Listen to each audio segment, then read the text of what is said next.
Hello friends. Did you know nearly 80% of those who watch my videos aren't subscribed? If you enjoy these stories, please hit that subscribe button and leave a like.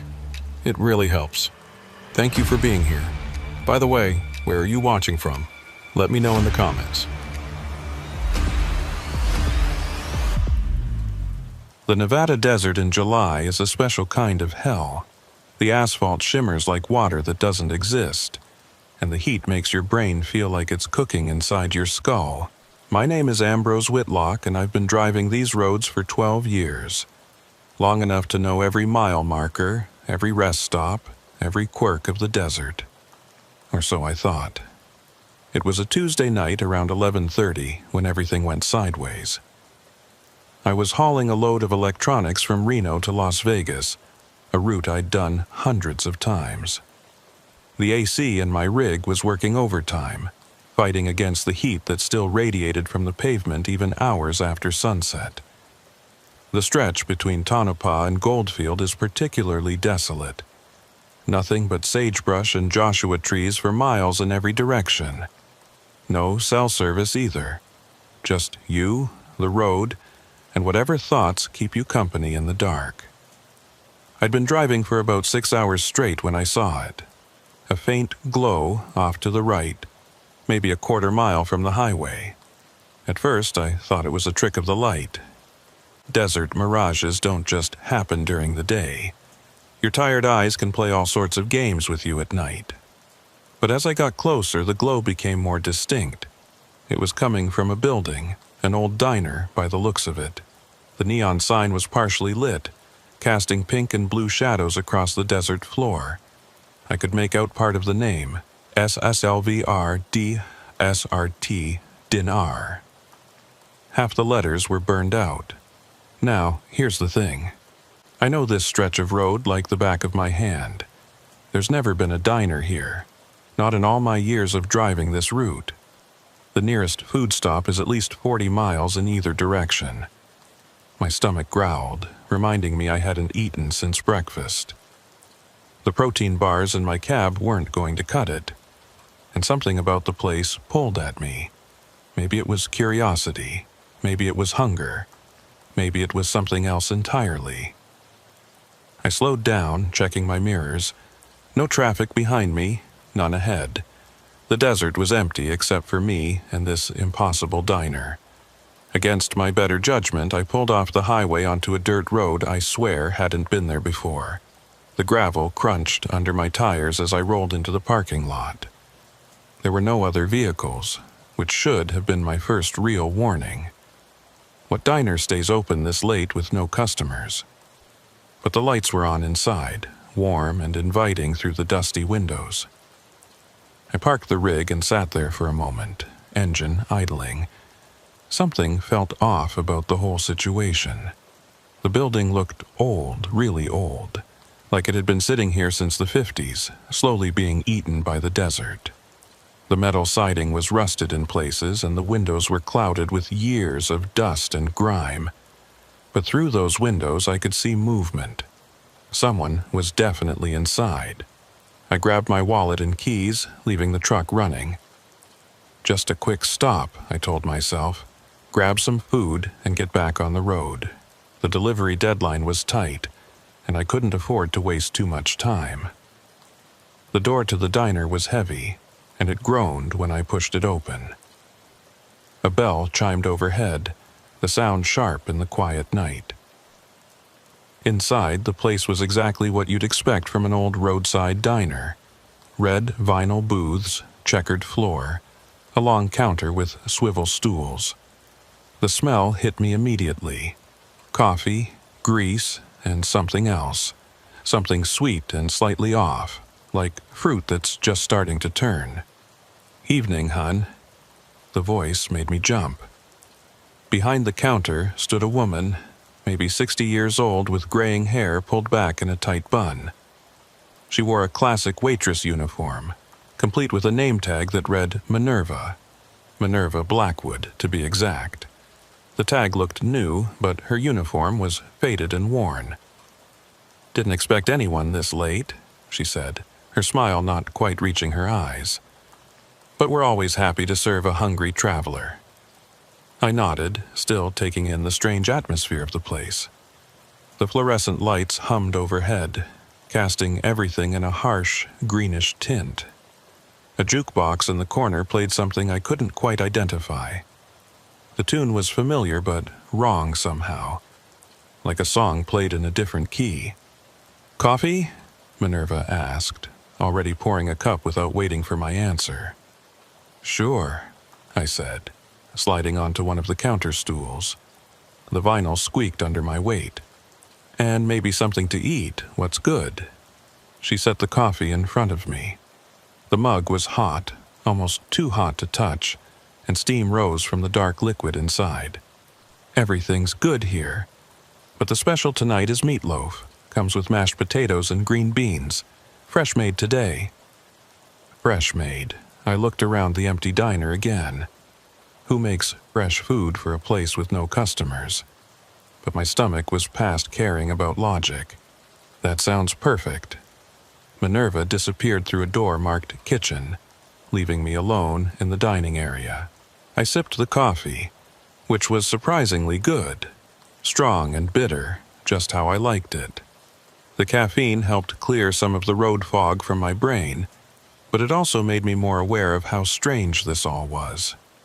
The jukebox continued its off-key melody. I stood up and walked over to it, curious. The machine was old, probably original to the building. The song list was behind cracked glass, the titles barely readable. But what I could make out didn't make sense. Songs I knew, but with wrong dates. Songs from the 70s listed as being from the 50s. Songs from the 50s that I'd never heard of. "Food's up!" Minerva's voice pulled me back to the counter. A plate sat steaming where I'd been sitting. The meatloaf looked perfect. Too perfect. Like something from a photograph in a cookbook. The mashed potatoes were sculpted into a perfect mound.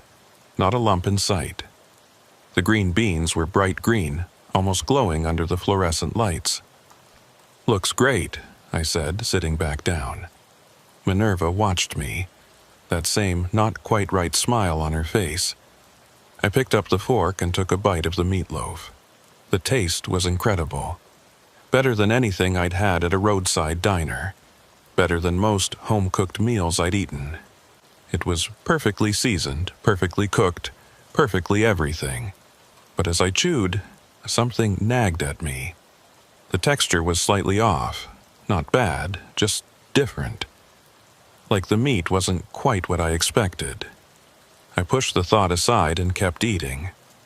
I was hungry, and it tasted good. That's all that mattered. "You drive that big rig out there?" Minerva asked, refilling my coffee without being asked. "Yeah," I said between bites. "Been driving for years. Must get lonely out there on the road. Sometimes, but I like the solitude." She nodded, still watching me eat. Her eyes never seemed to blink.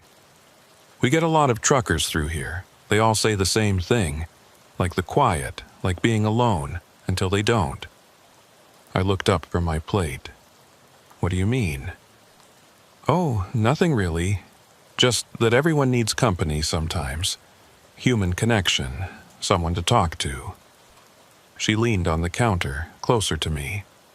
I could smell her perfume now, floral and heavy, almost covering that sweet sick smell I'd noticed earlier.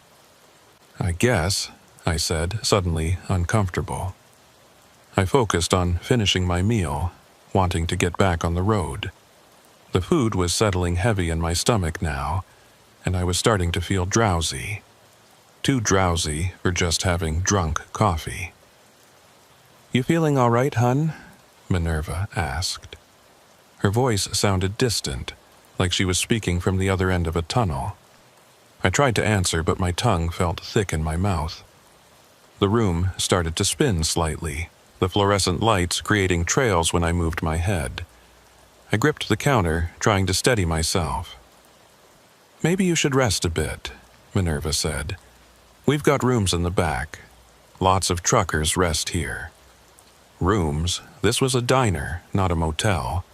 I tried to stand, but my legs felt like rubber. The coffee mug slipped from my hand, shattering on the floor.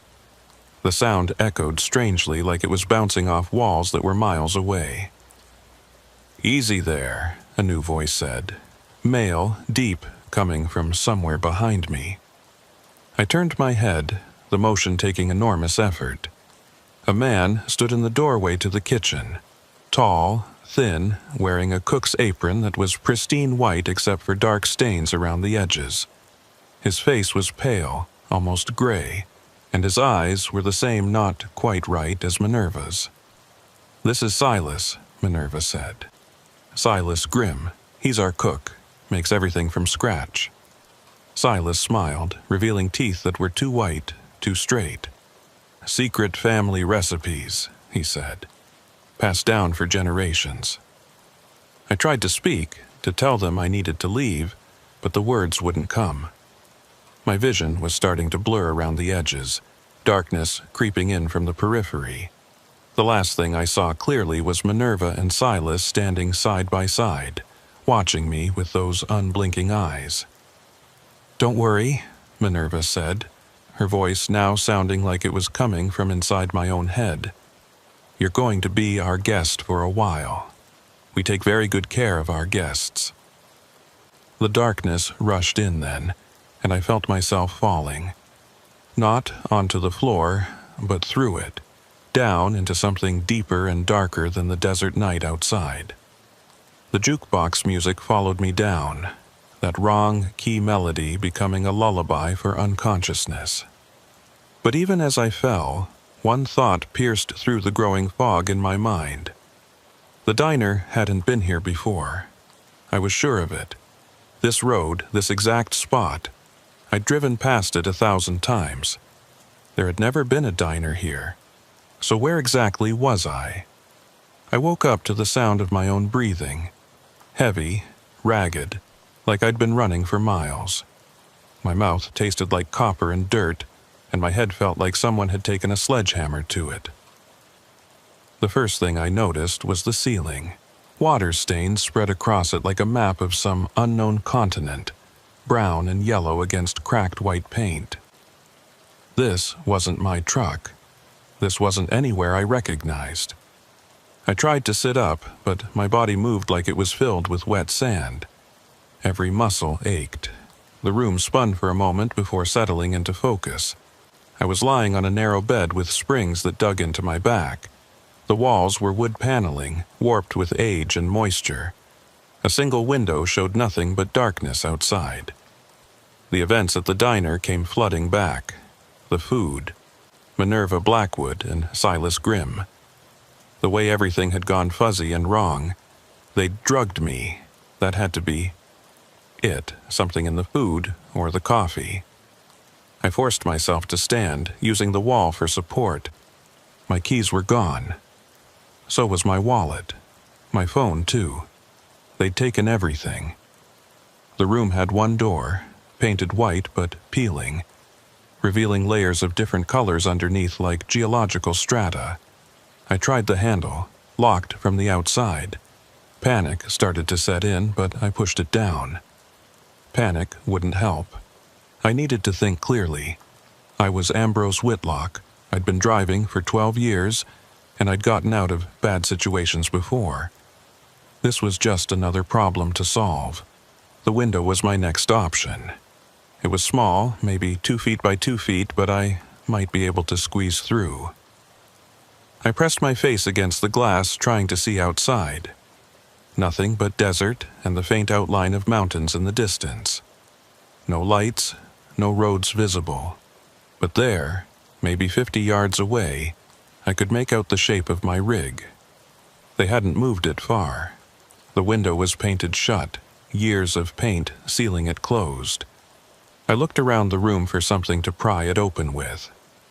There was nothing but the bed and a small dresser that was bolted to the floor. The bed frame was metal, though. Old iron, the kind they don't make anymore. I flipped the mattress off, ignoring the cloud of dust and the things that scurried away from the light. The bed frame had posts that might work. I grabbed one, testing its strength. It took effort, but I managed to work it loose, unscrewing it from the frame. Now I had a weapon, or at least a tool. I went back to the window and started working the post into the gap between the window and the frame. Paint chips fell like snow as I pried. The window groaned but didn't budge. I kept at it, sweat running down my face despite the cool night air seeping through the cracks. Then I heard footsteps in the hallway outside. I froze, the bedpost still in my hand. The footsteps were slow, deliberate. They stopped right outside my door. I heard breathing, heavy and wet. Then a voice, but not Minerva's or Silas's. This was different. Younger, maybe, but with something wrong about it. "You awake in there?" the voice asked. Male, with a slight wheeze. "They can tell when you're awake. No point pretending." I stayed silent, gripping the bedpost tighter. "I was a trucker too," the voice continued. 3 weeks ago, maybe 4. Hard to keep track of time here. Names... Well, it doesn't matter what my name was. I'm nobody now, just like you're going to be. "What do you want?" I asked, my voice rough from whatever they'd given me. There was a laugh, but it sounded more like a cough. "Want? I don't want anything. They just send me to check on the new ones. Make sure you're settling in. Let me out of here." "Can't do that. Door's locked from the outside, and they have the keys. Besides, where would you go? We're nowhere. This place, it's not on any map. It's not supposed to exist." "That's impossible. Every place is somewhere." Another laugh, cough. "You still think the world works the way you thought it did. Give it time. You'll learn. We all do." "How many others are there?" Silence for a moment. Then, enough. They keep us in different rooms. Can't have us talking too much, comparing notes. But I've heard them through the walls, crying mostly, some praying. One guy just screams every night around 3. You'll hear him soon enough. "What do they want with us?" "They feed people," he said simply. "That's what they do. They feed people, and then they keep them, like a collection, like trophies.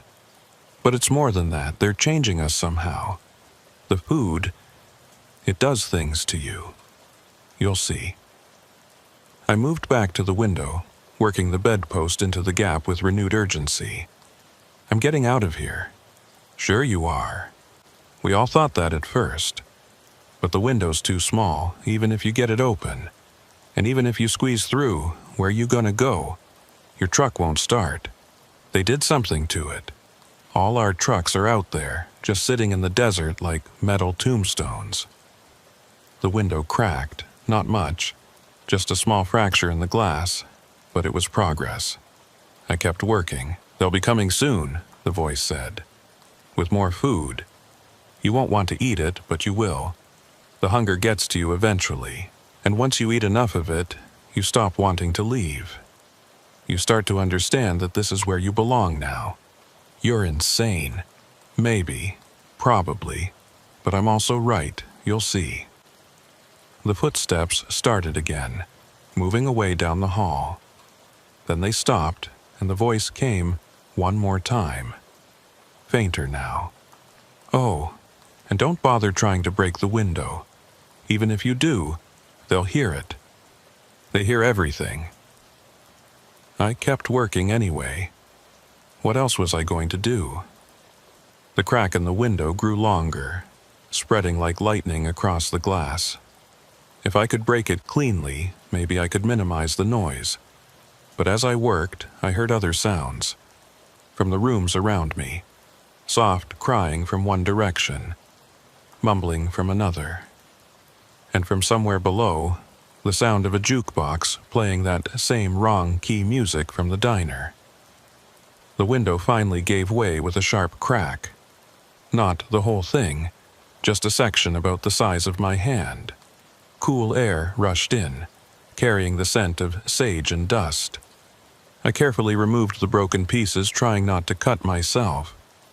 The opening wasn't big enough to crawl through, but maybe I could enlarge it. That's when I saw the lights. Out in the desert, beyond where my truck sat, there were lights moving. Not headlights, but something else. Like lanterns or torches, bobbing up and down as they moved through the darkness. There were dozens of them, forming a rough circle, maybe a quarter-mile from the building. As I watched, the lights began to move in unison, creating patterns in the darkness.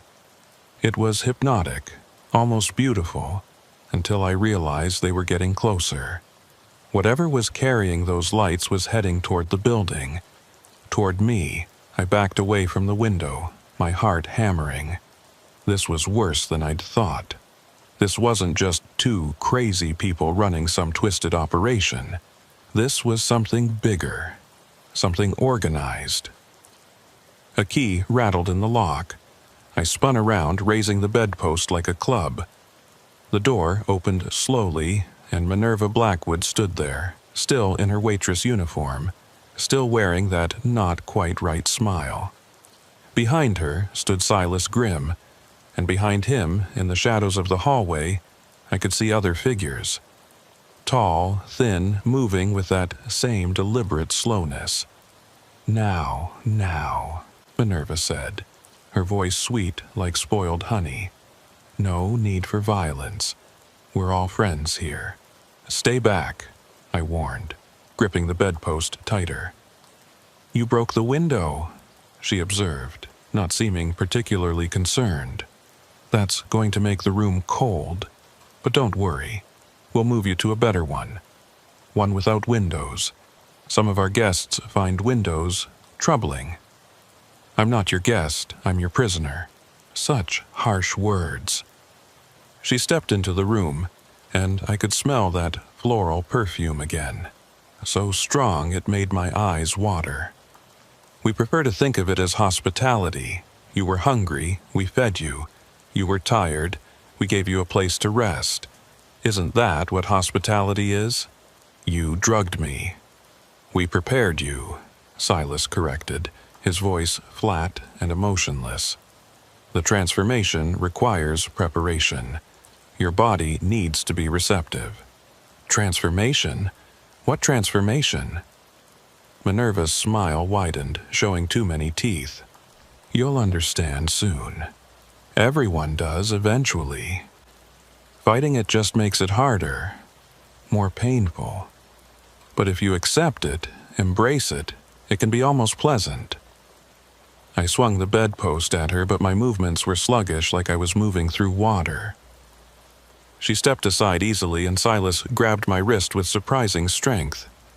His skin was cold, so cold it burned. "Now, now," Minerva said again. "Let's not be difficult. It's time for your next meal." They dragged me from the room, my struggles useless against their unnatural strength. The hallway was long and narrow, with doors on both sides. Some were silent, but behind others I could hear movement, whispers, soft sobbing. How many people were trapped here? We passed a window in the hallway, and I could see those lights in the desert were much closer now. Close enough that I could make out shapes holding them. They weren't human shapes.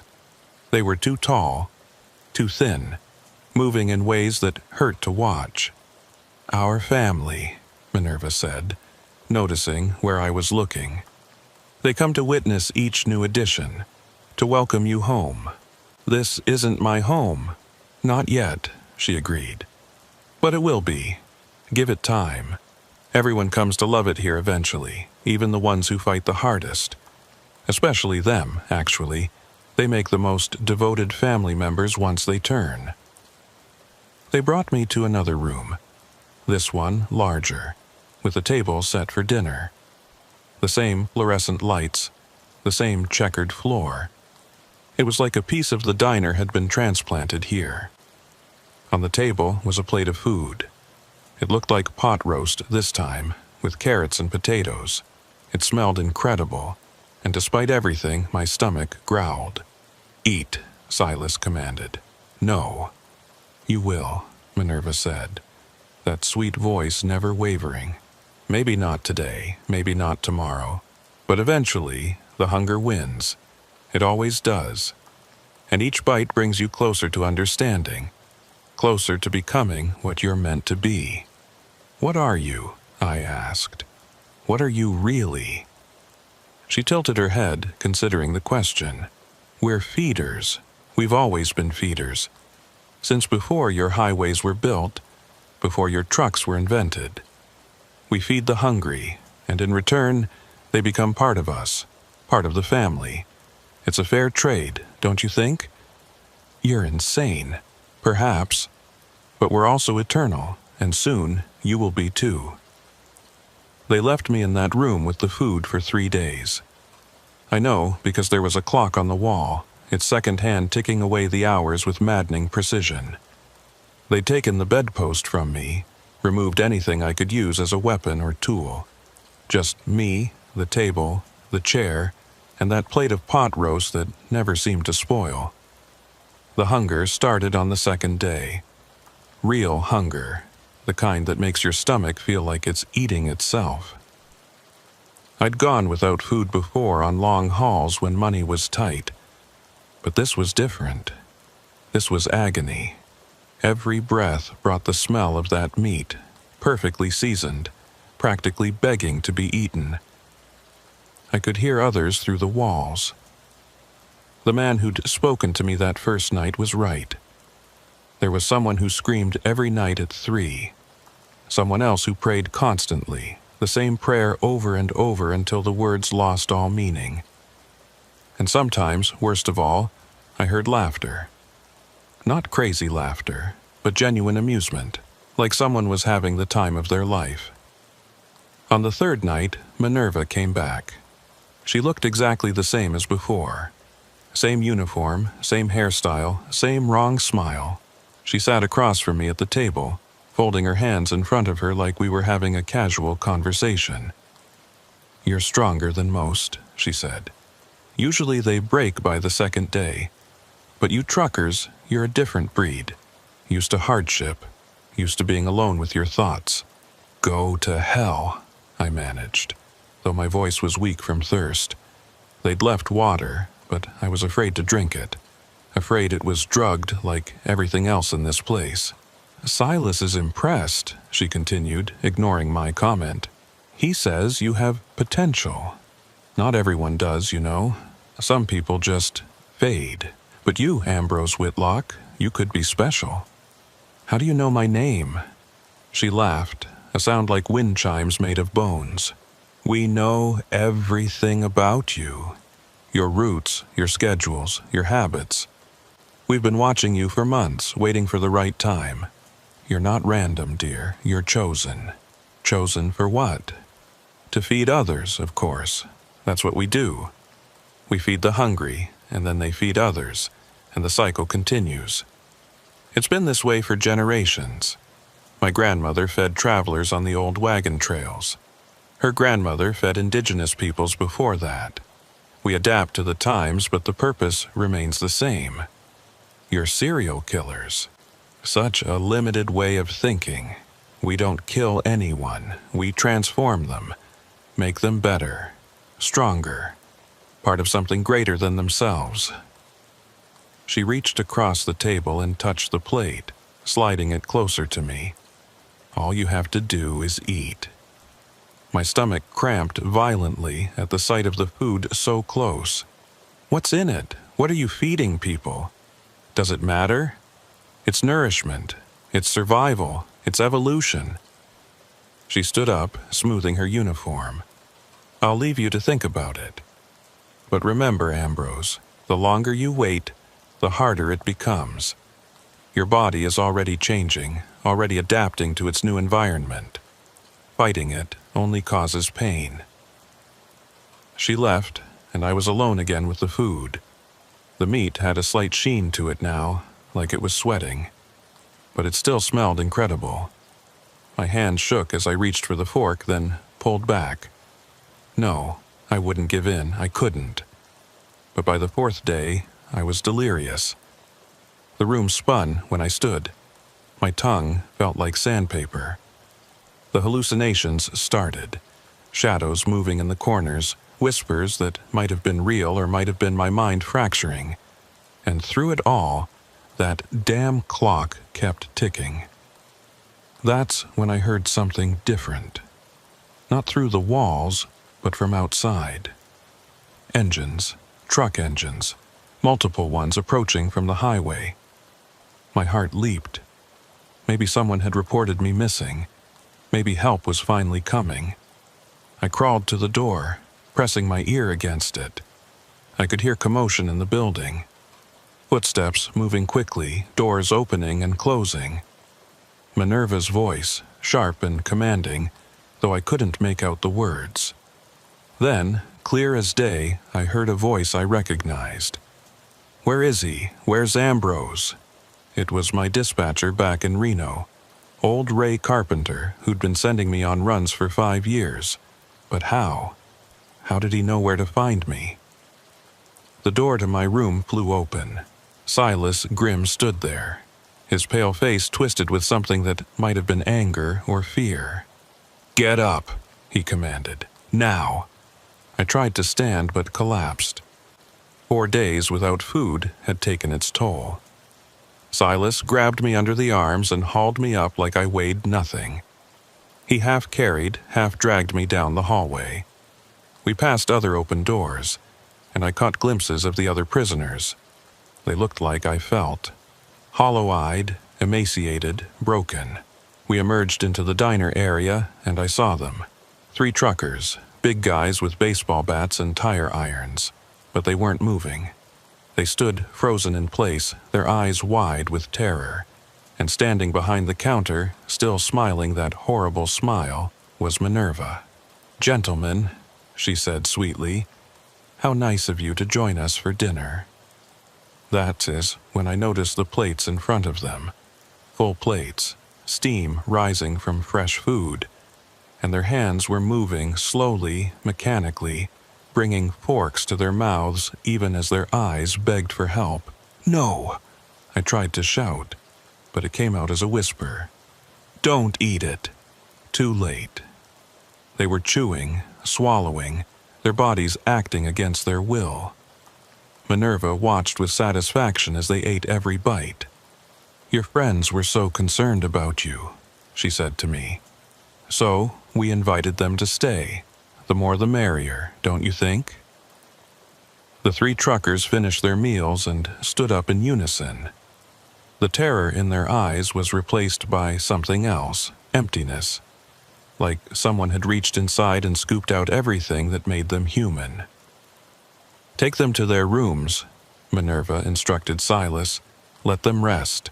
They've had a long journey." "What did you do to them?" I demanded. "The same thing we're going to do to you eventually." But they were easier. They came here full of anger, full of violence. Those types always fall the fastest. You, though, you're different. You came here with curiosity, with caution. That's why you're still fighting. Silas started leading the 3 men away, and they followed without resistance. As they passed me, one of them, a young guy named Bradley I'd met at a truck stop once, looked at me. For just a second, I saw recognition in his eyes. Then it was gone, replaced by that terrible emptiness. "You see," Minerva said, "it's so much easier if you just accept it. The food doesn't just nourish your body, it nourishes your soul. It takes away the pain, the fear, the loneliness. All those dark thoughts that keep you up at night on those long, empty highways. Wouldn't you like to be free of all that?" "I'd rather die." "No, you wouldn't. If you wanted to die, you would have found a way by now. You want to live. You just don't want to live like this. But this is temporary. What comes after, that's eternal." She brought out a new plate. This time, it was a burger and fries. The burger was perfect, juice dripping down the sides. The cheese melted just right. The fries were golden brown and crispy. My mouth watered involuntarily. "Last chance," she said. "Eat willingly, and you keep some part of yourself." Keep fighting, and we'll feed you anyway, but you'll lose everything. You'll be like your friends there, empty vessels, waiting to be filled with purpose. I looked at the plate. I looked at her. I thought about my life on the road. The loneliness she mentioned was real. The dark thoughts were real. Would it really be so bad to let go, to become something else? My hand moved toward the burger. Minerva smiled wider. Then I heard it. That jukebox music from the first night, playing from somewhere in the building. That wrong key melody that had started all this. And I remembered something. Music doesn't play wrong naturally. It has to be made wrong, deliberately changed. Just like they were trying to change me. I grabbed the plate and threw it at Minerva's face. She didn't dodge. The food splattered across her, and for the first time, her smile faltered. The facade cracked, and I saw something underneath. Not a face, not really. Something older, hungrier, with too many teeth and eyes that weren't quite where eyes should be. "You stupid, stubborn man," she hissed, her voice no longer sweet, but raw and ancient. "You could have been special. You could have been one of us. Now you'll just be meat." She lunged at me, moving faster than anything human should move. But 4 days without food had done something to me. Not made me weaker, but lighter, clearer. I rolled aside, and she crashed into the table. I ran, not toward the exit, Silas was blocking that, but toward the kitchen. There had to be a back door. There's always a back door. Behind me, I heard Minerva shrieking orders, heard Silas's heavy footsteps following. The kitchen was a nightmare. Pots bubbled on stoves with things inside that didn't look like food. Meat hung from hooks, but the shapes were wrong. Too long, too familiar. I didn't look closer, I couldn't. There was a door at the back, heavy and metal with a push bar. I slammed into it and it flew open, spilling me into the desert night. The cool air hit me like a slap, clearing my head even more. My truck was 50 yards away. The keys were gone, but I knew where I kept the spare. Every trucker has a spare hidden somewhere. Mine was in a magnetic box under the fuel tank. I ran, my legs shaking, my lungs burning. Behind me, the diner's door burst open. I didn't look back. The magnetic box was there, rusty but intact. My fingers fumbled with it, and the key fell into the sand. I dropped to my knees, searching frantically. Found it. Climbed into the cab. The engine turned over on the first try, despite what the voice in the hallway had said. Maybe they'd lied. Maybe they hadn't gotten to my truck yet. I threw it in gear and floored it, spraying gravel as I peeled out. In the mirror, I saw them standing in the parking lot. Minerva, Silas, and a dozen others I hadn't seen before. All watching. All perfectly still. But they weren't following. Why weren't they following? I drove for 3 hours straight, pushing my rig as hard as it would go. No stops, no slowing down, just the endless black ribbon of highway stretching ahead. My hands were welded to the wheel, knuckles white, shoulders locked. Every few seconds I checked the mirrors, expecting to see headlights pursuing me. But there was nothing. Just the empty desert night. When I finally hit the outskirts of Las Vegas, the city lights were like salvation. I pulled into the first truck stop I saw, a massive, well-lit place with dozens of other rigs. Safety in numbers. I parked between 2 other trucks and sat there shaking for 20 minutes before I could move. My phone was gone, but the truck's CB radio still worked. I called in to dispatch expecting to hear Ray Carpenter's voice. Instead, I got silence, then static, then a voice I didn't recognize. "Whitlock, that you? Where the hell have you been? You're 4 days overdue." 4 days? My voice cracked. Who is this? Where's Ray? Ray? Ray Carpenter? Man, he retired 6 months ago. This is Daniels. You feeling all right? You sound rough. 6 months ago. But I'd heard Ray's voice at the diner. Clear as day.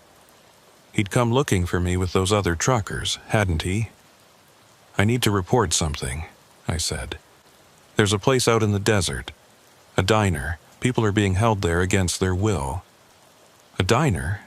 Where exactly? I tried to explain, but realized I couldn't.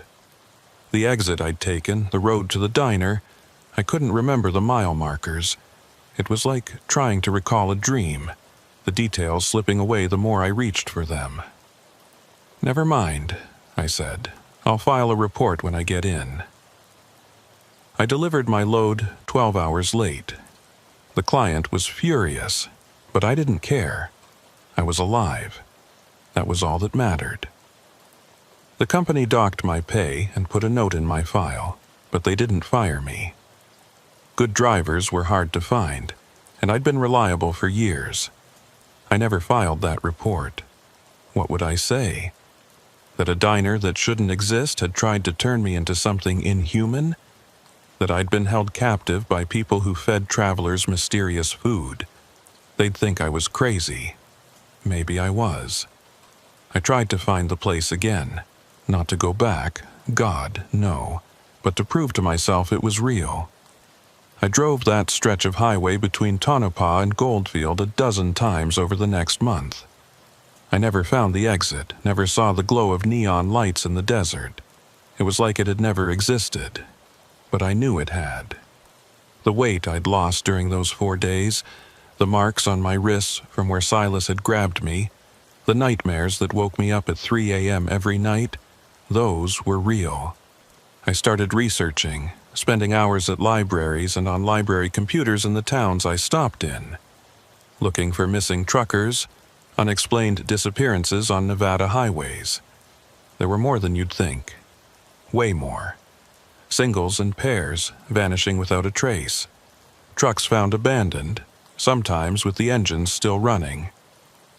3 months after my escape, I found an article from 1987. A trucker named Wallace Brennan had stumbled into a police station in Ely, Nevada, claiming he'd escaped from a cannibal cult operating out of a renovated diner. He said they'd held him for 6 days, trying to force him to eat human flesh. The police investigated but found nothing. No diner, no cult, no evidence. Brennan was committed to a psychiatric facility. He hanged himself a week later. The article included a photo of Brennan.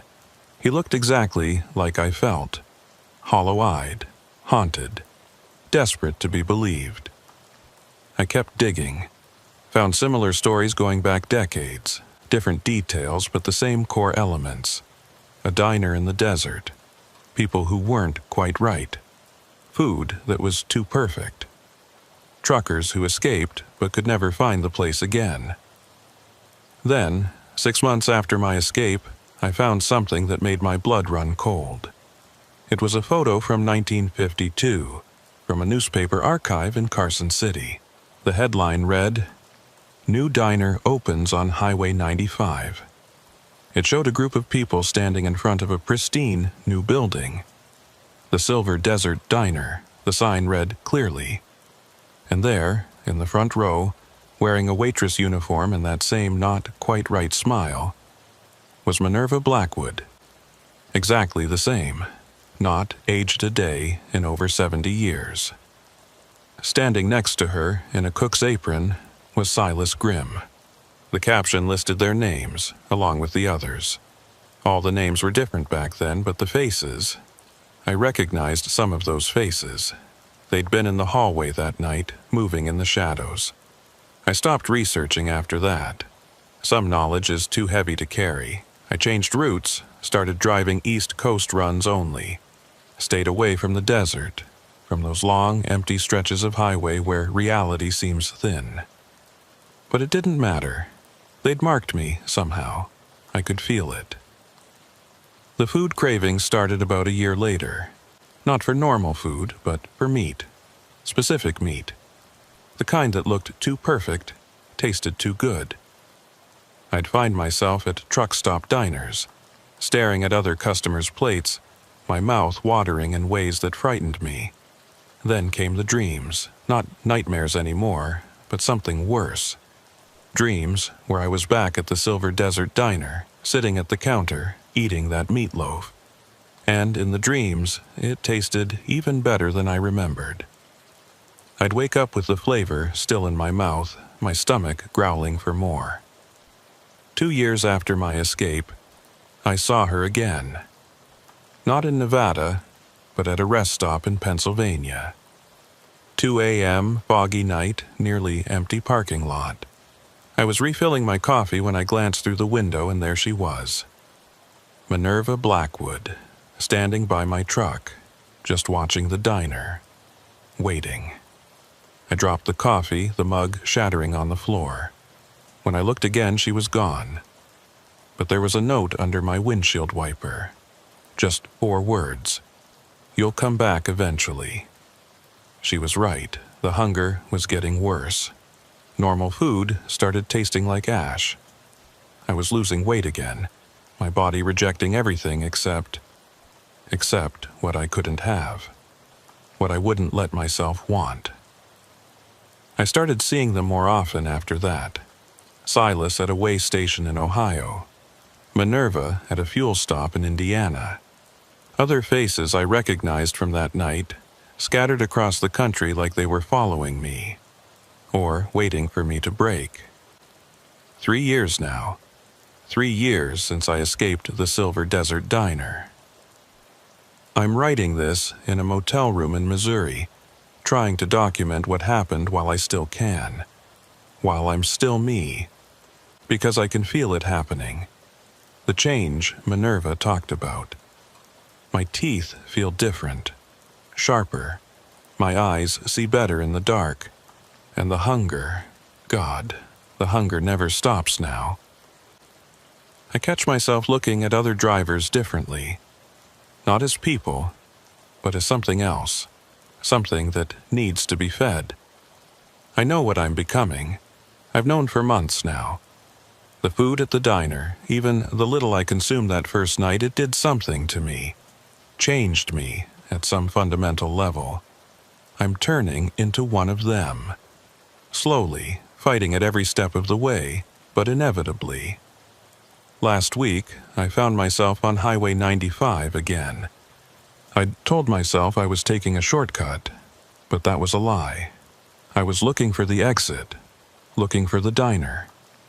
Part of me, a growing part, wanted to go back, wanted to finish what they'd started. I didn't find it, not yet, but I know it's out there, waiting. And I know that one night, when the hunger becomes unbearable, when the last of my humanity finally slips away, I'll find that exit again. I'll pull into that parking lot, and Minerva will be there smiling that wrong smile, welcoming me home. They don't force you to become one of them. That's the real horror of it. They just start the process, then let time and hunger do the rest. Let you come back on your own, defeated and desperate, ready to embrace what you've become. I've left instructions with a lawyer. If I disappear, this document gets sent to every major news outlet, every trucking association, every law enforcement agency in Nevada. Maybe someone will believe it.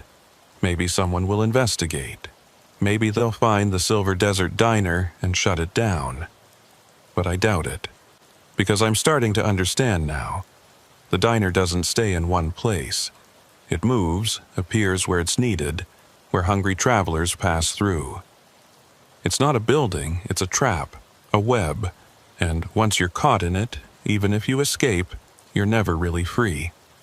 If you're a trucker reading this, and you're driving through Nevada late at night, and you see a diner that shouldn't be there, glowing in the desert like a promise of comfort and food, keep driving.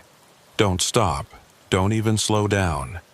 No matter how hungry you are, no matter how tired, keep going.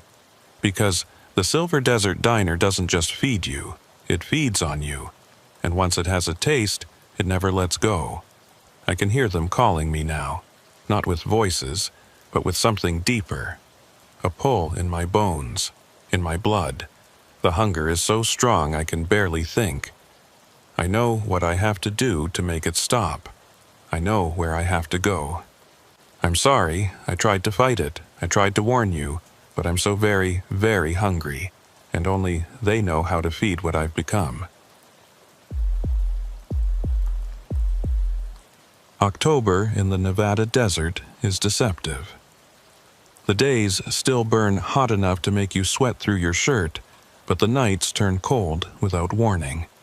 The temperature can drop 30 degrees in an hour, leaving you shivering in the same cab where you were sweating just moments before.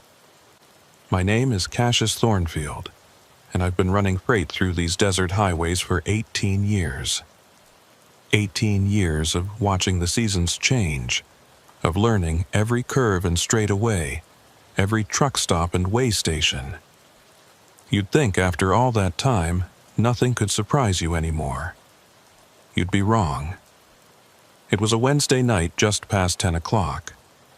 I was hauling a load of construction equipment from Salt Lake City down to Phoenix, taking Highway 93 through the eastern edge of Nevada. It's a lonely stretch of road, especially at night. Miles and miles of nothing but sagebrush, rock formations, and the occasional glimpse of wildlife in your headlights. The kind of road where you can drive for hours without seeing another vehicle, where your CB radio picks up nothing but static, where cell phone service is just a memory. I'd been making good time, planning to push through to Kingman before stopping for the night. The weather was clear, the road was dry, and my old Kenworth was running smooth as silk. Just another routine haul, another paycheck, another 1,000 miles to add to the millions I'd already logged. Then I saw the deer. It was lying in the middle of my lane, a massive buck with antlers that spread like tree branches. Fresh kill by the look of it, probably hit within the last hour. Blood was still pooling on the asphalt, black as oil in my headlights. No other vehicles around, so whoever hit it had just kept going. Happened all the time out here. City folks in their SUVs probably didn't even know what they'd hit until they got home and saw the damage to their front end. I started to slow down, planning to steer around it. But as I got closer, I noticed something that made me bring the truck to a complete stop. The deer wasn't just lying there randomly. It had been arranged, positioned. Its legs were stretched out symmetrically, its head turned at a precise angle. Someone had taken the time to move it after it died. That should have been my first warning. I sat there for a moment, engine idling, trying to make sense of what I was seeing. In all my years on the road, I'd seen plenty of roadkill.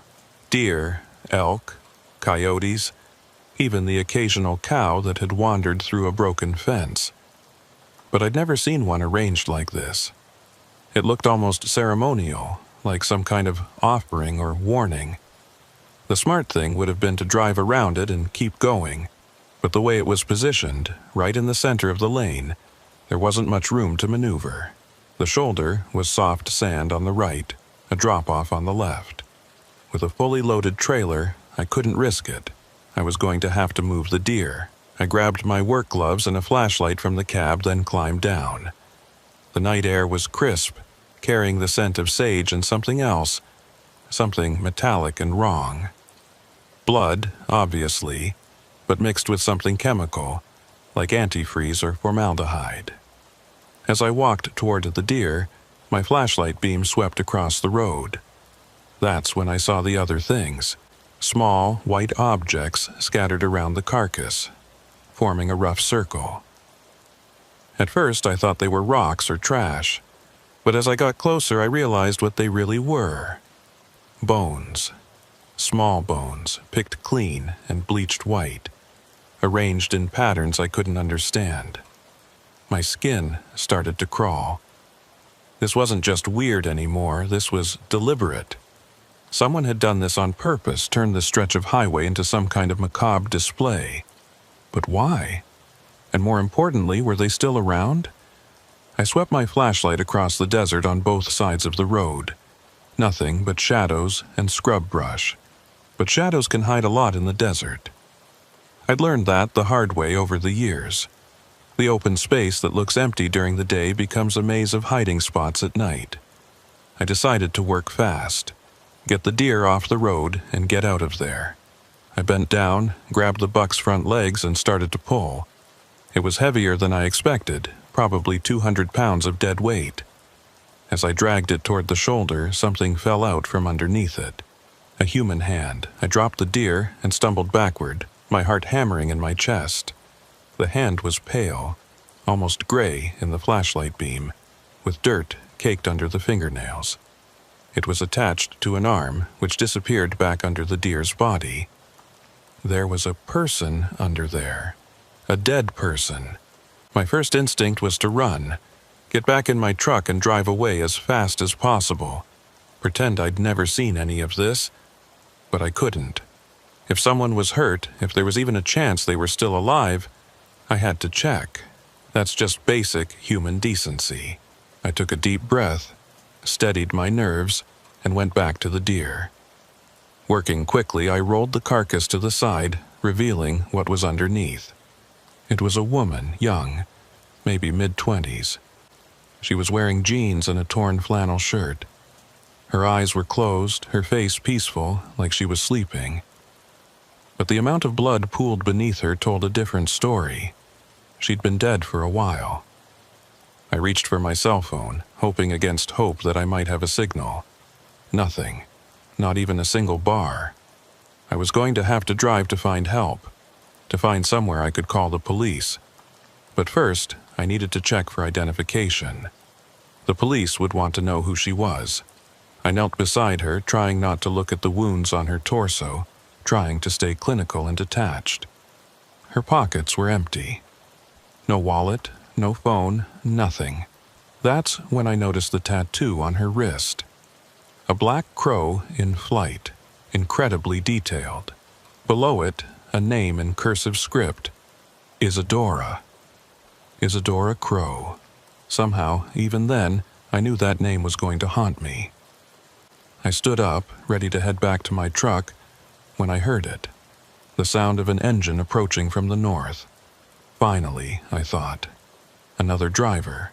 Someone who could help, or at least be a witness to what I'd found. The vehicle came into view, its lights cutting through the darkness. It was a police cruiser, Nevada Highway Patrol by the markings. Relief flooded through me. I wouldn't have to drive for help after all. The authorities were already here. The cruiser pulled up behind my truck, its spotlight sweeping across the scene. I raised my hand to shield my eyes from the glare. The driver's door opened, and an officer stepped out. Tall, well-built, moving with the controlled confidence of someone used to being in charge. "Evening," he called out, his hand resting on his service weapon. "Everything all right here?" "Officer, thank God," I said, walking toward him. "There's a body, under the deer, a woman. She's dead." The officer moved closer, his face coming into view under the streetlight. He was younger than I expected, maybe early 30s, with sharp features and pale blue eyes that seemed to glow in the darkness. His nameplate read V. Ashford. "A body, you say?" Officer Ashford's voice was calm, almost casual. "Well, that's certainly unexpected. Why don't you show me?" I led him to where Isadora Crow lay beside the deer carcass. He stood there for a long moment, studying the scene with those strange, pale eyes. Then he knelt down, examining the body with practiced efficiency. "How did you find her?" he asked, not looking up. The deer was blocking the road. When I went to move it, I found her underneath. "Interesting." He stood up, brushing dirt off his knees. "And you are?" "Cassius Thornfield. I'm a trucker, just passing through." "Mr. Thornfield." He repeated my name slowly, like he was tasting it. "Well, this is quite a situation we have here. I'm going to need you to come with me." "Come with you? Where?" Don't you need to call this in? Get a coroner out here? Officer Ashford smiled, but it didn't reach his eyes. All in due time. First, I need to take your statement. Properly. Can't do that out here on the side of the road, can we? Something was off about him. The way he moved, the way he talked, the way he looked at the body like it was just another piece of roadkill. Every instinct I'd developed over 18 years on the road was screaming at me to get away from this man. I think I should wait here, I said, with my truck until more officers arrive. I'm afraid I can't allow that. His hand moved back to his weapon. Not drawing it, just resting there. A subtle threat. This is a crime scene now. You're a witness, possibly a suspect.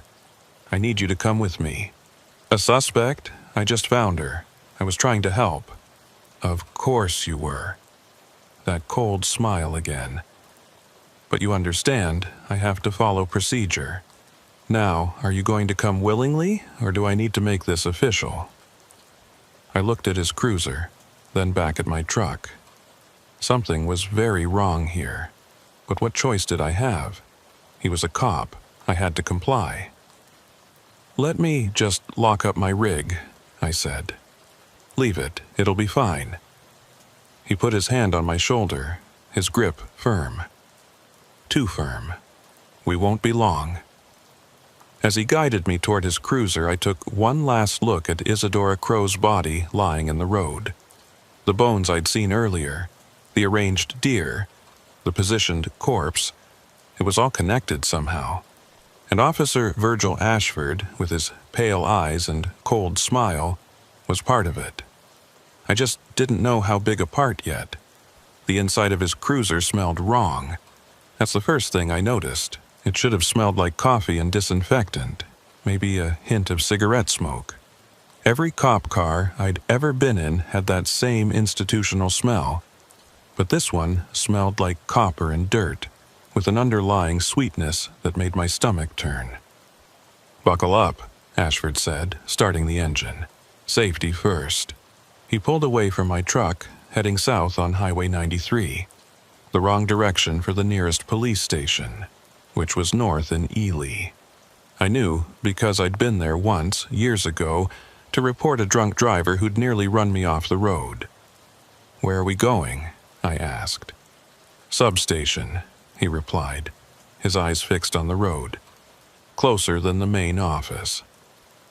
I'd never heard of any substation out here, but I kept my mouth shut. The radio in his cruiser was silent. No chatter, no dispatcher, nothing. In my experience, cop radios were never silent. There was always something, a check-in, a location update, something. We drove for about 15 minutes, the headlights cutting through the darkness. Then Ashford turned onto a dirt road I'd never noticed before, despite having driven this stretch hundreds of times. The road was rough, barely more than a trail, winding through rock formations and Joshua trees. The deeper we went into the desert, the more certain I became that Officer Virgil Ashford was not who he claimed to be. The dirt road wound through terrain I thought I knew, but nothing looked familiar in the darkness.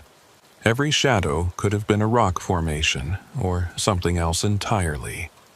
The cruiser's headlights created a tunnel of light ahead of us, but beyond that beam, the darkness was absolute. You've been driving these roads for how long? Ashford asked suddenly, breaking the silence that had stretched between us for the last 5 minutes. 18 years, I replied, keeping my voice steady despite the growing knot in my stomach. 18 years, he repeated, nodding slowly. That's a long time. You must have seen some interesting things out here. The desert's full of surprises. Indeed it is. He glanced at me, those pale eyes catching the dashboard light. Tell me, Mr. Thornfield, in all those years, how many bodies have you found? None, until tonight. Really? That's surprising. These highways are dangerous. Accidents happen all the time. Hikers get lost, migrants die of thirst. People dump their problems out here thinking the desert will hide their secrets. He paused, letting that sink in. But the desert always gives up its secrets eventually. Always. The road got rougher, and I had to brace myself against the door as the cruiser bounced over rocks and ruts. We'd been driving for 20 minutes now, far longer than it should have taken to reach any kind of police facility. My truck was miles behind us, alone on the highway with Isadora Crow's body. This was all wrong. How much further? I asked. Not far now. We crested a small rise, and below us I could see lights. Not many, just a few buildings clustered together in a valley between two ridges. It looked like an old mining camp, the kind that dotted the Nevada desert, abandoned when the ore ran out. But these buildings had lights in the windows, and I could see vehicles parked outside. "This doesn't look like a police substation," I said. Ashford pulled to a stop in front of the largest building, a two-story structure that might have been a company office back in the mining days. The wood siding was weathered gray, and the windows were covered with bars that looked newer than the building itself. "Appearances can be deceiving," he said, turning off the engine. "Come on, let's get this over with." I didn't move. "I want to call my dispatcher, let them know where I am. No cell service out here, you can call from inside. Then I'll use your radio." He smiled that cold smile again. "Radio's broken. Has been for weeks. Budget cuts, you know. Now, are you going to get out, or do I need to encourage you?" His hand moved to his weapon again, but this time when he shifted, his jacket opened slightly, and I saw something that made my blood run cold. His badge was wrong. Not just a little off, but completely wrong. It looked like something you'd buy at a costume shop, shiny and fake, with police written in the wrong font. He wasn't a real cop. He never had been. I had two choices: get out of the car and go along with whatever this was, hoping for a chance to escape later, or try to fight now while we were still in the vehicle. Neither option was good, but compliance might buy me time to figure out what was really going on. I got out of the car. The night air was cold, much colder than it had been on the highway. My breath misted in front of me as Ashford led me toward the building. As we got closer, I could hear voices inside, multiple people talking in low tones. The front door was heavy wood, reinforced with metal brackets. Ashford pushed it open, and we stepped inside. The interior was not what I expected. Instead of the rundown mining office I'd anticipated, it was clean, almost sterile. White walls, fluorescent lighting, the smell of disinfectant strong enough to make my eyes water. A long hallway stretched ahead of us, with doors on either side. It looked more like a medical facility than anything else. "This way," Ashford said, guiding me down the hall. We passed several doors, all closed, all unmarked. From behind one, I heard what sounded like crying. From another, a rhythmic thumping, like someone hitting the wall over and over. My unease was rapidly turning into genuine fear. At the end of the hall was a larger room, set up like an office. Behind a desk sat a woman in her 50s, gray hair pulled back in a severe bun, wearing what looked like medical scrubs. She looked up as we entered, her expression unreadable. "This is the one who found her?" she asked Ashford. "Yes, Cassius Thornfield, trucker. Says he was just passing through." The woman studied me with dark, intelligent eyes. "Mr. Thornfield, I'm Dr. Evelyn Marsh. Please have a seat." There was a chair in front of the desk. I sat down, trying to process what was happening. A doctor? What was a doctor doing out here in an abandoned mining camp? "I'm sure you're confused," Dr. Marsh said, folding her hands on the desk. "Let me explain. This is a research facility. We study certain phenomena that occur in the desert. Officer Ashford here isn't actually a police officer, as you've probably figured out. He's part of our security team. Security for what? I asked. What kind of research requires fake cops? The kind that the general public wouldn't understand. The kind that requires discretion. She opened a folder on her desk, revealing photographs. Crime scene photos by the look of them. Bodies in various states of decay, all found in the desert. Tell me, Mr. Thornfield, what do you know about the disappearances along Highway 93? Nothing. I mean, I've heard rumors. Truckers talk, but nothing specific. Over the past 5 years, 17 people have vanished along a 50-mile stretch of that highway. Their vehicles were found, but they were never seen again. Until recently, when bodies started turning up. Always in the same condition, always arranged in specific patterns. She showed me more photos. The bodies were positioned just like the deer had been, symmetrical, ceremonial, and around each one, those same small bones forming circles and symbols. We believe, Dr. Marsh continued, that someone is using this stretch of desert for something unprecedented.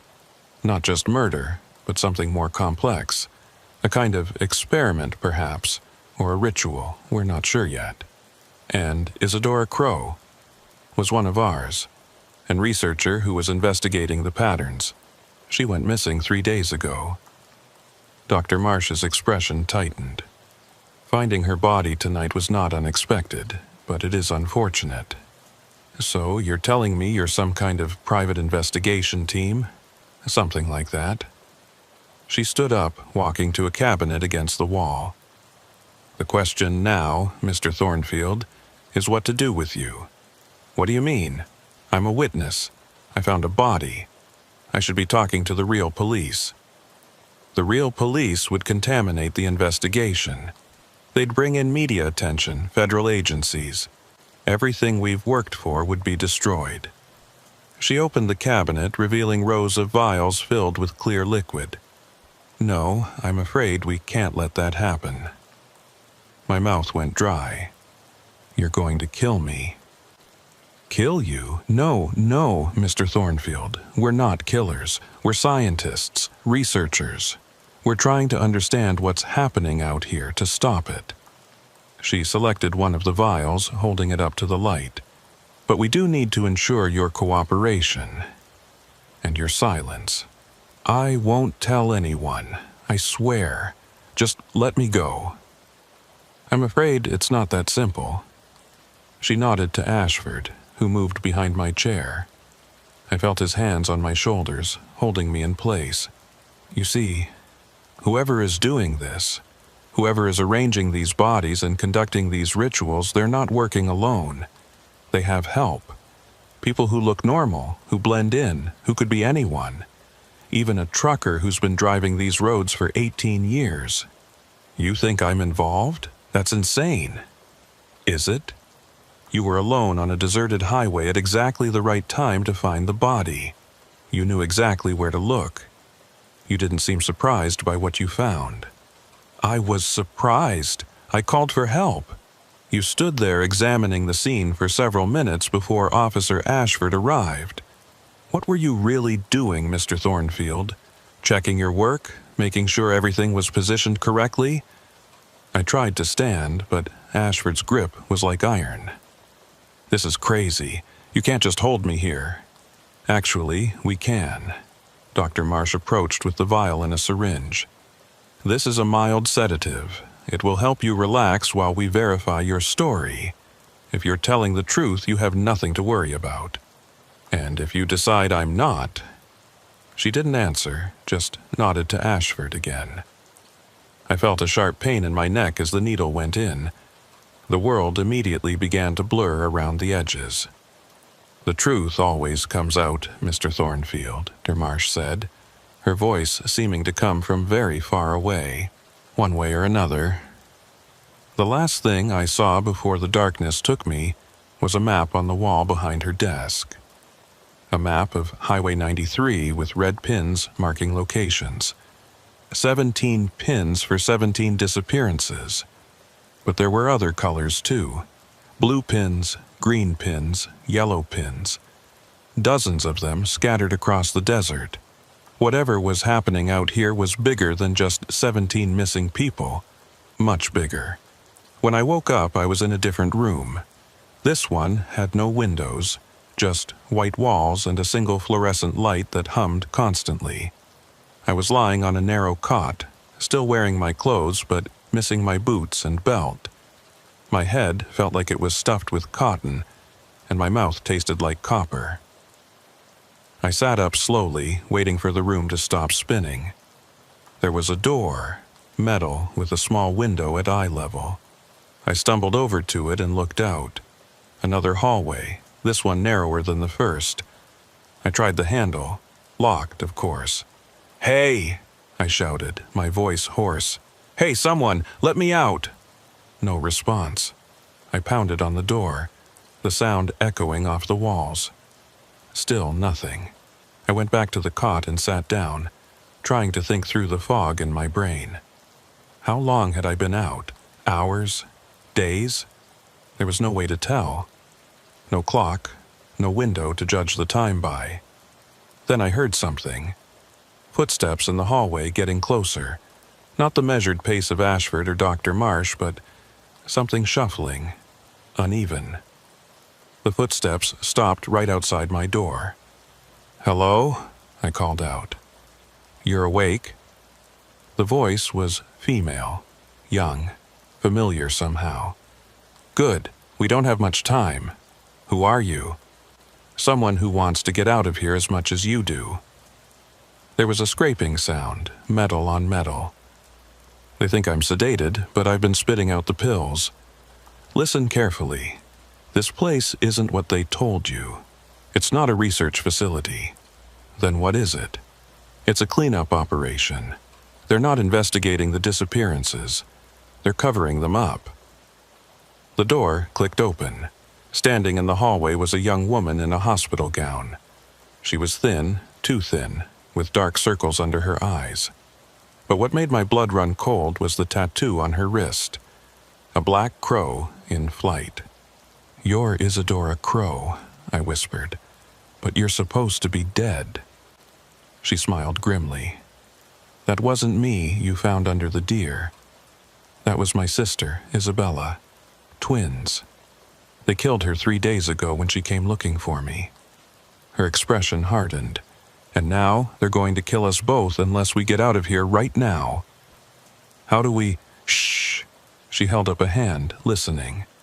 "They're coming, the real ones, the ones who arrange the bodies, the ones who've been hunting people on Highway 93 for years."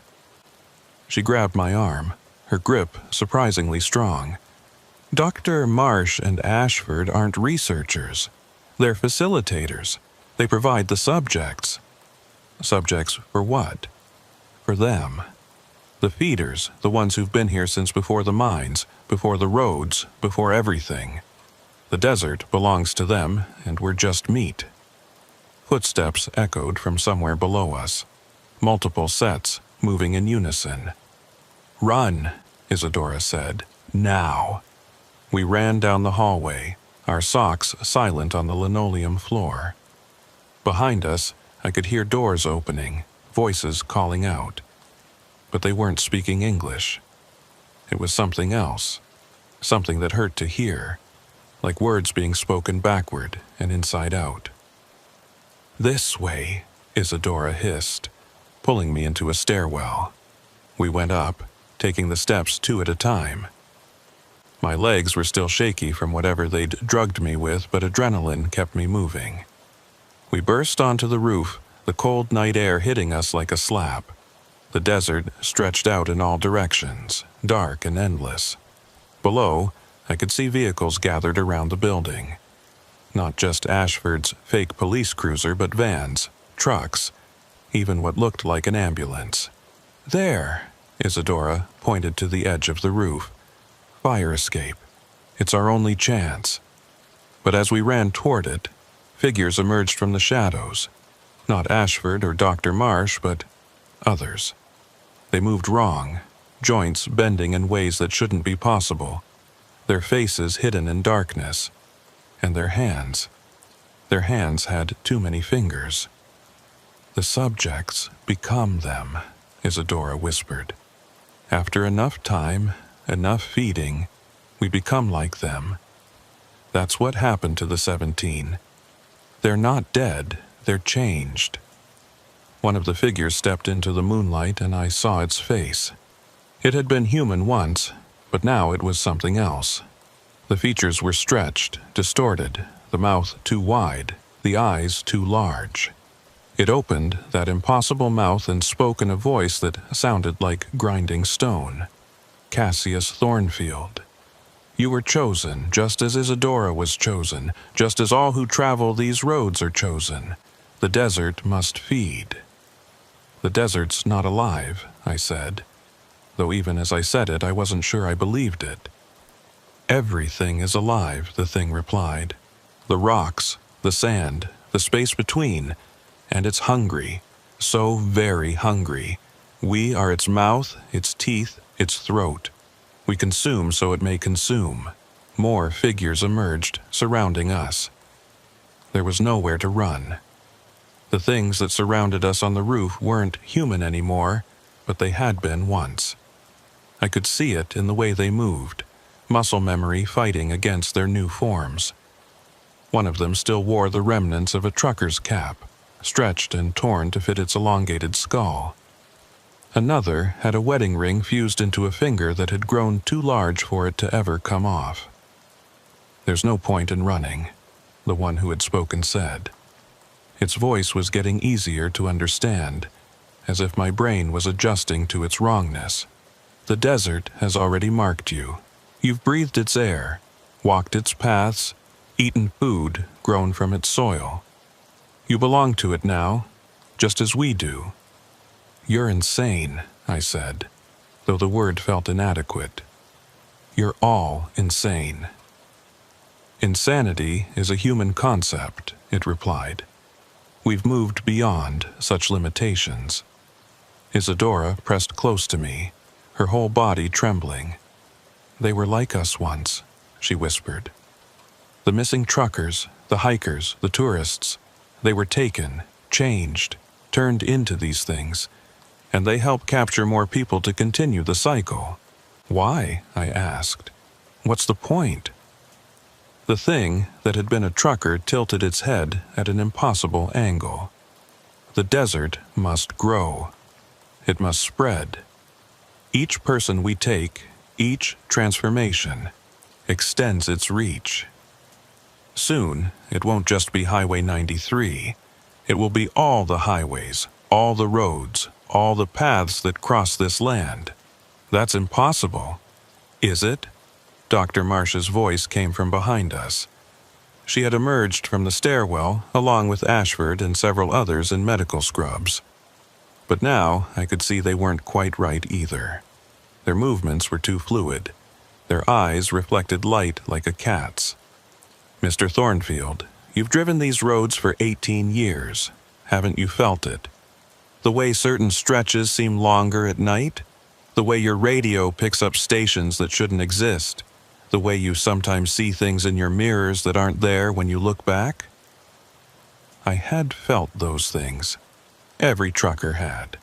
We just didn't talk about it. Wrote it off as highway hypnosis, tired eyes, too much coffee, or not enough sleep. The desert has been calling to you for years, she continued. We just help answer that call. By killing people, by turning them into monsters, by evolving them, by helping them become part of something greater than themselves. She pulled out another syringe, this one filled with something dark and viscous. This is the catalyst, a combination of organic compounds found only in certain parts of the desert, mixed with, well, let's call it the essence of those who came before. One injection, and the transformation begins. It's quite painless, actually. Some even describe it as euphoric. Stay back, I warned, though I had nothing to defend myself with. There's nowhere to go, Mr. Thornfield. Even if you could get past us, even if you could make it back to your truck, where would you run? The desert is everywhere. And now that you know the truth, now that you've seen us, you can't be allowed to leave unchanged. The circle of transformed beings was closing in. Their wrong-jointed movements were hypnotic in their alienness. I could smell them now, a scent like hot sand and old copper, with something organic underneath, like mushrooms growing in the dark. But Isadora wasn't trembling anymore. She was counting. 3, she whispered. 2, 1. The explosion came from below, shaking the entire building. Fire erupted from the first-floor windows, and the transformed beings stumbled, their attention diverted. Now! Isadora grabbed my hand and ran toward the edge of the roof. Are you crazy? We'll die! Maybe, but definitely if we stay. She didn't slow down. I looked back. The creatures were recovering from their surprise, starting to pursue. Dr. Marsh was shouting orders. Ashford had drawn his gun. There was no choice. We jumped. For a moment, we were flying. The desert floor rushed up to meet us, and I thought this was it. This was how I died. Not transformed into some desert monster, but splattered on the rocks below. Then we hit something soft. A massive pile of sand that hadn't been there before, positioned exactly where we needed it. We rolled down its slope, the sand getting in our mouths, our eyes, our clothes, but we were alive. How? I gasped, spitting out grit. I've been here for 2 weeks, Isadora said, pulling me to my feet. You think I didn't prepare an escape route? The explosion was just some chemicals from their lab I managed to steal. The sand pile took longer. Every night, bucket by bucket, when they thought I was sedated. Behind us, the building was burning. I could see figures on the roof, but they weren't following. Maybe they couldn't. Maybe jumping from that height would damage even their transformed bodies. We need to move, Isadora said. The fire will bring the real authorities eventually, but those things will scatter before then. They'll be looking for us. We ran into the desert, our socks shredding on rocks and thorns within minutes. The October night was freezing, and without proper clothes or shoes, we were going to be in serious trouble soon. But Isadora seemed to know where she was going, leading me through a maze of rocks and ravines. There's an old miner's shack about a mile from here, she panted. I found it during one of my supervised walks. They don't know I know about it. The shack was little more than 4 walls and a partial roof, but it was shelter. Inside, Isadora pulled up a loose floorboard, revealing a cache of supplies. Water bottles, energy bars, a first aid kit, and most importantly, a pair of work boots and a jacket. You really did plan this, I said, pulling on the boots. They were too small, but better than nothing. I'm a researcher, she said. Planning is what I do, or did before all this. She took a long drink of water, then passed me the bottle. My real name is Isadora Crow. I worked for the FBI. We'd been tracking the disappearances along Highway 93 for 2 years. When my sister Isabella and I discovered the pattern, I came out here undercover to investigate, and they caught you.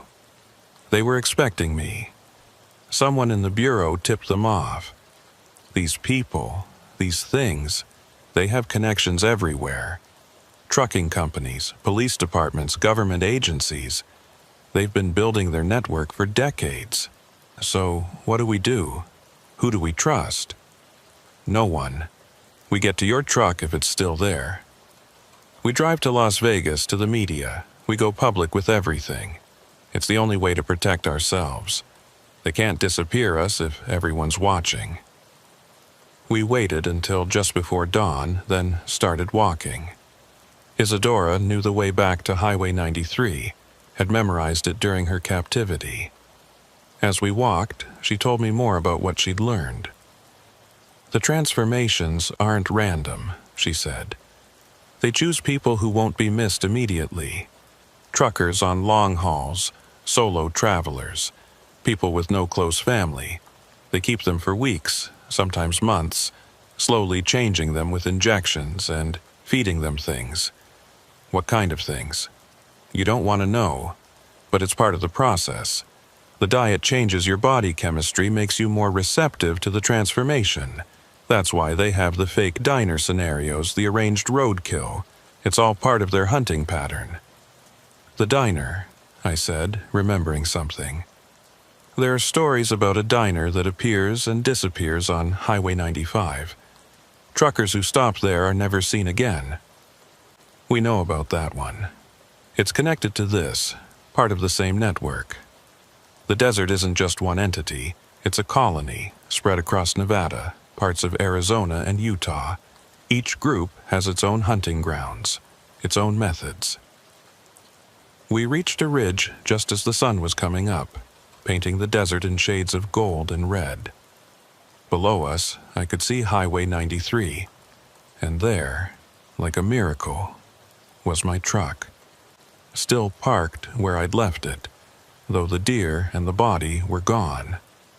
They cleaned up, Isadora said. No evidence. That's how they've gotten away with it for so long. We made our way down to the highway, constantly checking for any sign of pursuit. The truck was unlocked, my keys still in the ignition. Too easy. This had to be a trap. Get in, I said, but be ready to run. I turned the key. The engine roared to life, all gauges reading normal. I checked the mirrors, the sleeper cabin, even under the hood. Everything seemed fine. Maybe they didn't expect us to make it this far, Isadora suggested. Maybe. But I didn't believe it. These things had been hunting for decades. They didn't make mistakes like this. We drove north toward Ely, the closest real town. The highway was empty, which wasn't unusual for this time of morning, but it felt ominous. Every shadow could hide one of those creatures. Every vehicle we passed could be part of their network. About 10 miles from where we'd started, I saw it in the mirror. A police cruiser gaining fast. Company, I said. Isadora turned to look. That's not Ashford. Real cop? Only one way to find out. The cruiser hit its lights and siren. I could pull over, hope it was legitimate. Or I could run, confirm their suspicions if it was a real cop, but stay alive if it wasn't. Don't stop, Isadora said. Real cops don't patrol this stretch alone. It's always pairs because of the isolation. I pressed harder on the accelerator. The truck was heavy, loaded with construction equipment, but it had power. The speedometer climbed, 70, 75, 80. The cruiser kept pace easily. Then I saw the second cruiser, coming from ahead, heading straight for us. Roadblock, I said. Hold on. I yanked the wheel hard to the right, taking the truck off-road. We bounced over the rough terrain, the load shifting dangerously behind us. The cruisers followed, but they weren't built for this kind of driving. One got stuck in a sandy wash. The other hit a rock and spun out. But more were coming. I could see the dust clouds in the distance. There! Isadora pointed to a service road I hadn't noticed before. That leads to the old military testing grounds. They won't follow us there. Why not? Because even they're afraid of what's out there. The desert isn't the only thing that's been changing in Nevada. The bomb tests in the 50s, they woke something up. Something older than the desert, older than the things chasing us. Out of the frying pan, I muttered, but took the turn anyway. The service road was in worse shape than the dirt trail to the mining camp, barely more than 2 ruts in the hardpan, but it was heading away from our pursuers, and that was all that mattered. We drove for an hour, the landscape becoming increasingly desolate. The Joshua trees gave way to bare rock and sand. In the distance, I could see the remains of structures, concrete buildings half buried by decades of sandstorms.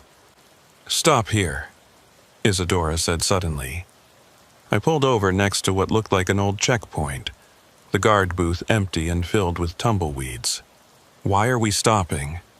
Because they're still following, just at a distance, and because I need to tell you something. She turned to face me, her expression grave. I'm not really FBI. I mean, I was, but that's not why I'm here. My sister and we're part of something else. Something that's been fighting these things for a long time.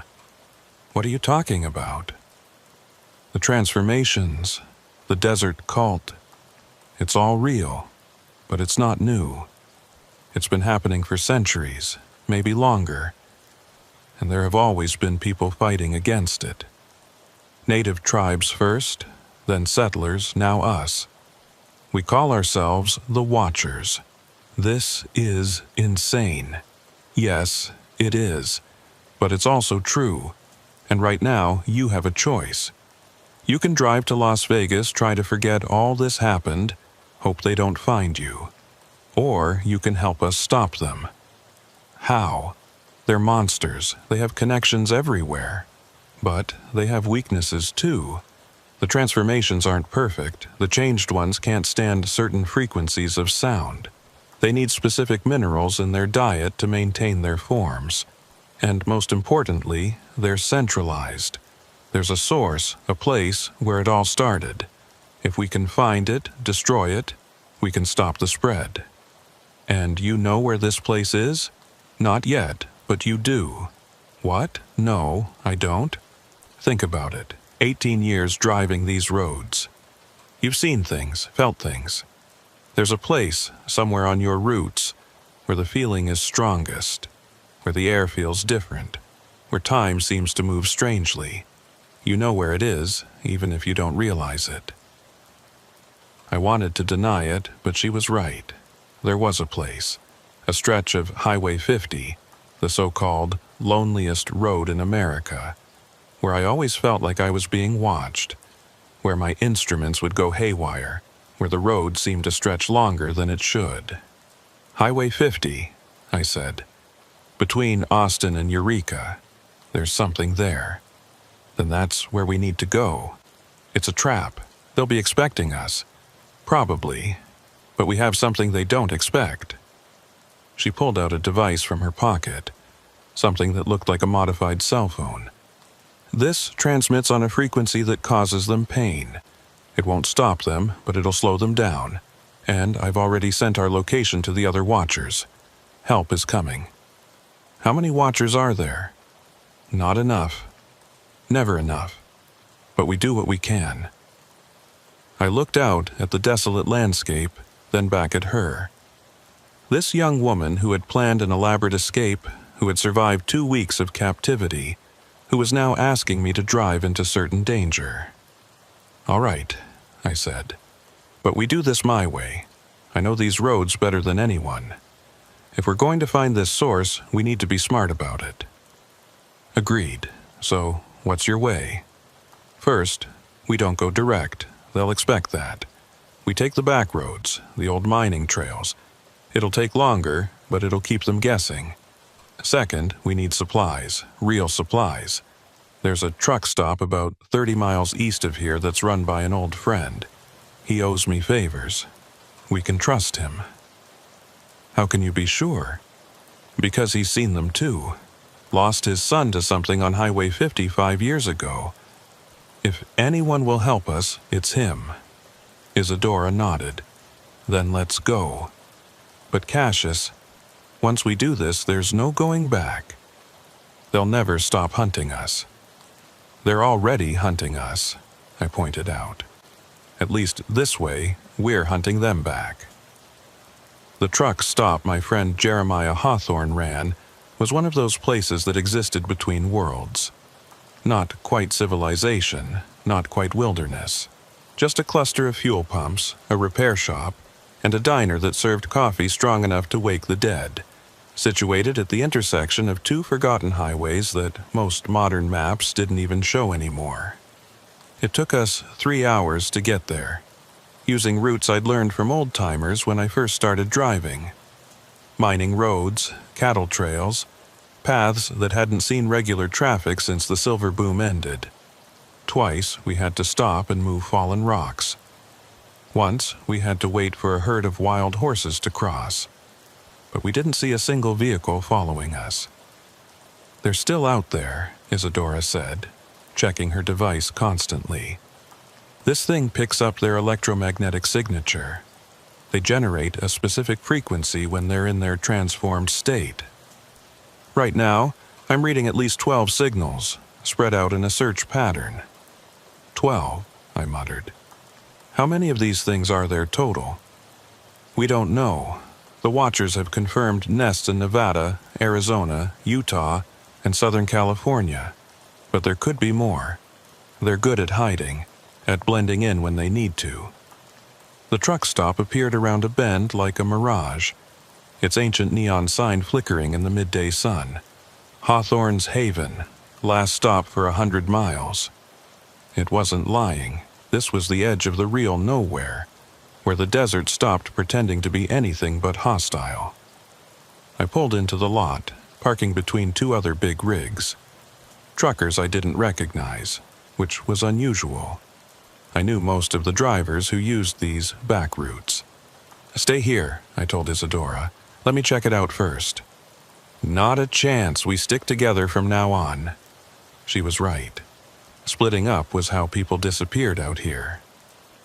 The diner's door chimed when we entered, the same bell that had been there since 1962, when Jeremiah's father first opened the place. The interior hadn't changed much either. Red vinyl booths repaired with duct tape, a counter with swivel stools, walls covered with trucker memorabilia, and faded photographs of rigs that had passed through over the decades. Jeremiah was behind the counter, same as always. 6'4", built like a linebacker gone to seed, with arms covered in military tattoos from his time in Desert Storm. His hair had gone completely gray since I'd last seen him, and there were new lines around his eyes. "Cassius Thornfield," he said, not looking up from the coffee pot he was cleaning. "Heard you might be coming this way." "Heard from who?" Now he looked up, and his eyes were hard. "From them. They came through about an hour ago. 3 of them, pretending to be state troopers, asking about you, about any passengers you might have." His gaze shifted to Isadora. "They left something for you." He reached under the counter, and I tensed, ready to run. But what he pulled out was an envelope, my name written on it in handwriting that looked wrong, like someone had to remember how letters were supposed to be formed. I opened it. Inside was a single sheet of paper with a message. "Mr. Thornfield, you have something that belongs to us. Return her to the point of origin, and you may continue your life. Refuse, and you will join the others. You have 6 hours. Dr. Marsh." "They know we're here," Isadora said. "They know you were coming here," Jeremiah corrected. "But they don't know you're here now. I've got jammers running, old military tech from my service days. Blocks all signals in a half-mile radius. Figured it might come in handy one day." "You know about them," I said. It wasn't a question. "Lost my boy to them 5 years back, Timothy. He was driving night runs, just like you. One day he calls me, says he's found something strange out on Highway 50, says there's a whole town that shouldn't exist. People who aren't quite right. Next day, his truck is found abandoned. No sign of him." Jeremiah's jaw tightened. Until 3 months later, when I saw him at a distance, at a rest stop near Tonopah. But it wasn't him anymore. The thing wearing his face, it looked at me and it smiled. That's when I knew they'd taken him, changed him into one of them. "I'm sorry," Isadora said softly. "Don't be sorry. Help me stop them." He looked at both of us. "I've been preparing for this. Gathering information, supplies, weapons. There's a network of us, people who've lost family to these things. We're not as organized as your Watchers, miss, but we're motivated." "What kind of weapons?" I asked. Regular guns won't stop them. No, but electricity does. High voltage disrupts their transformed state, forces them back into human form temporarily. And fire. They burn just like anything else, and they can't regenerate from ash. He led us into the back room, which looked more like a military arsenal than a storage area for a truck stop. Been collecting for 5 years. Tasers, cattle prods, flare guns, homemade flamethrowers. Not exactly legal, but neither is what they're doing. This is impressive, Isadora said, examining a modified shotgun that looked like it could fire electrified rounds. But we need more than weapons. We need to find their source, their origin point. Highway 50, Jeremiah said immediately. Mile marker 237. That's where it all started. There's an old military installation there, supposedly decommissioned in 1971. But truckers have been reporting strange things there for decades. Lights in the sky, roads that lead nowhere, time distortions. Time distortions? I asked. Drivers go missing for hours, then show up with no memory of where they've been. Or they'll drive what should be a 30-minute stretch and arrive 3 hours late. Something's wrong with that whole area. Isadora was typing rapidly on her device. Mile marker 237. Yes, there's something here. The Watchers have a file on it. Operation Sandstorm, 1969 to 1971. Military experiments in biological weapons. No, that's not right. Biological integration. They were trying to create soldiers who could survive in extreme environments. By turning them into monsters, I asked. By integrating them with extremophile organisms found in the desert. Bacteria that could survive without water, in extreme heat, in high radiation. She looked up, her face pale. They didn't stop the experiments because they failed. They stopped because they succeeded too well.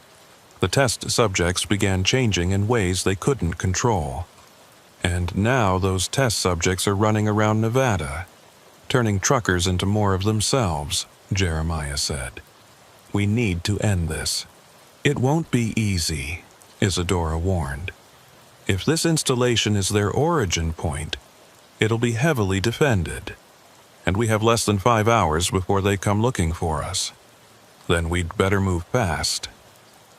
Jeremiah started loading weapons into bags. I've got 2 other drivers here who lost family to these things. They'll help. That gives us 5 fighters. Against potentially dozens of those creatures, I pointed out. Yeah, well, nobody said it would be easy. We spent the next hour preparing. Jeremiah introduced us to the other drivers. Rex Limestone, a grizzled veteran who'd lost his brother 2 years ago, and Tommy Blackford, barely 25, whose girlfriend had vanished on Highway 50 just last month. They'd both seen enough to believe our story without question. The plan is simple, Jeremiah said, spreading a map on the diner counter. We take 3 trucks, approach from different directions. The installation is here, in this valley. There's only one main road in, but there are 2 service roads from the old mining days. We hit them fast, hard, and we don't stop until we find whatever's at the center of this. What about the transformed ones? Rex asked. The regular weapons won't stop them. That's where these come in. Isadora produced several small devices from her bag. Sonic emitters. They generate a frequency that causes extreme pain to the transformed. Won't kill them, but it'll disable them long enough for the electrical weapons to work. And if we find survivors? Tommy asked hopefully. People who haven't been fully transformed yet. We save who we can, Jeremiah said firmly. But we don't let sentiment get us killed. Some of these people have been changed for years. There's no coming back from that. We loaded up as the sun started its descent toward the horizon. I was in my truck with Isadora, Jeremiah and Rex took Jeremiah's modified pickup, and Tommy drove his rig. We had radios tuned to a frequency the transformed supposedly couldn't monitor, though I wasn't betting my life on that. The drive to mile marker 237 took 2 hours. As we got closer, I could feel it, that wrongness Jeremiah had described. The air felt thicker, charged with static electricity. My instruments started acting up, the compass spinning randomly, the CB picking up transmissions that sounded like they were coming from underground. There, Isadora pointed to a dirt road almost invisible in the twilight. That's the North Service Road. Tommy should be approaching from the south. We turned off the highway, killing our lights and relying on the last rays of sunlight to navigate.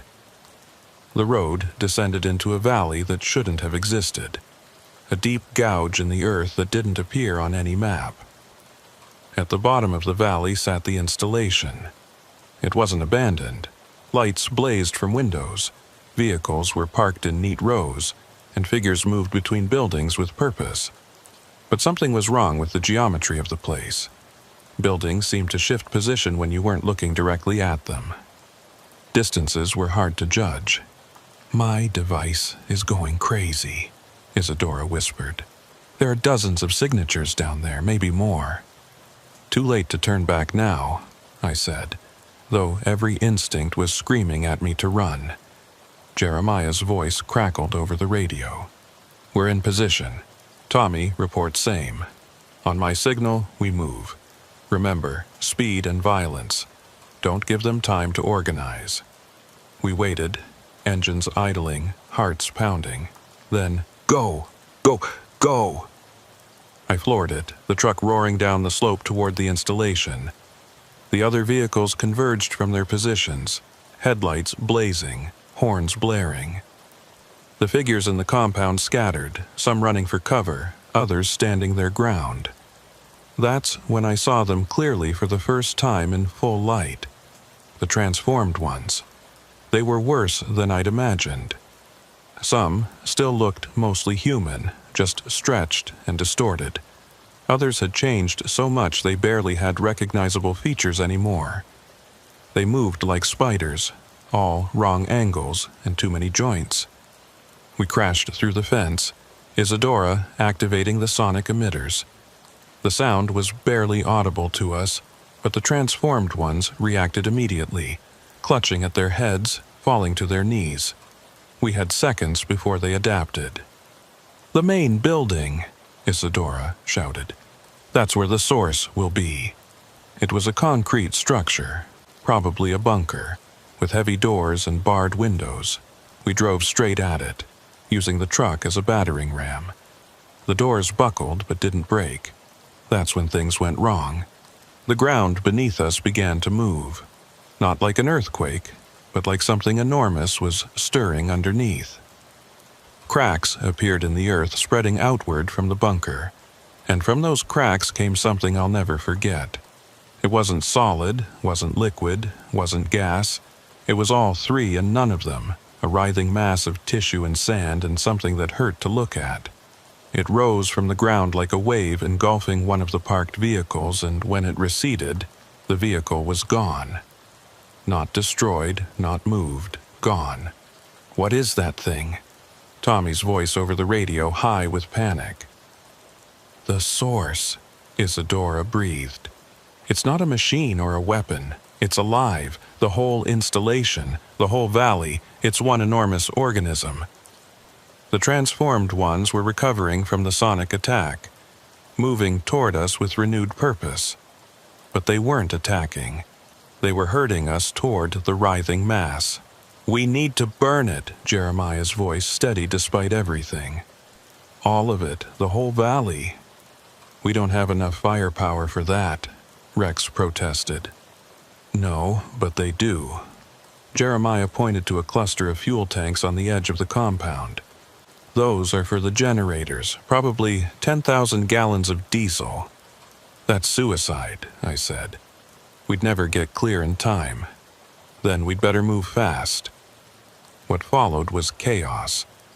We scattered, each vehicle targeting different fuel tanks while fighting off the transformed ones. The electrical weapons worked, but only temporarily. They'd go down, convulsing, then get back up angrier than before.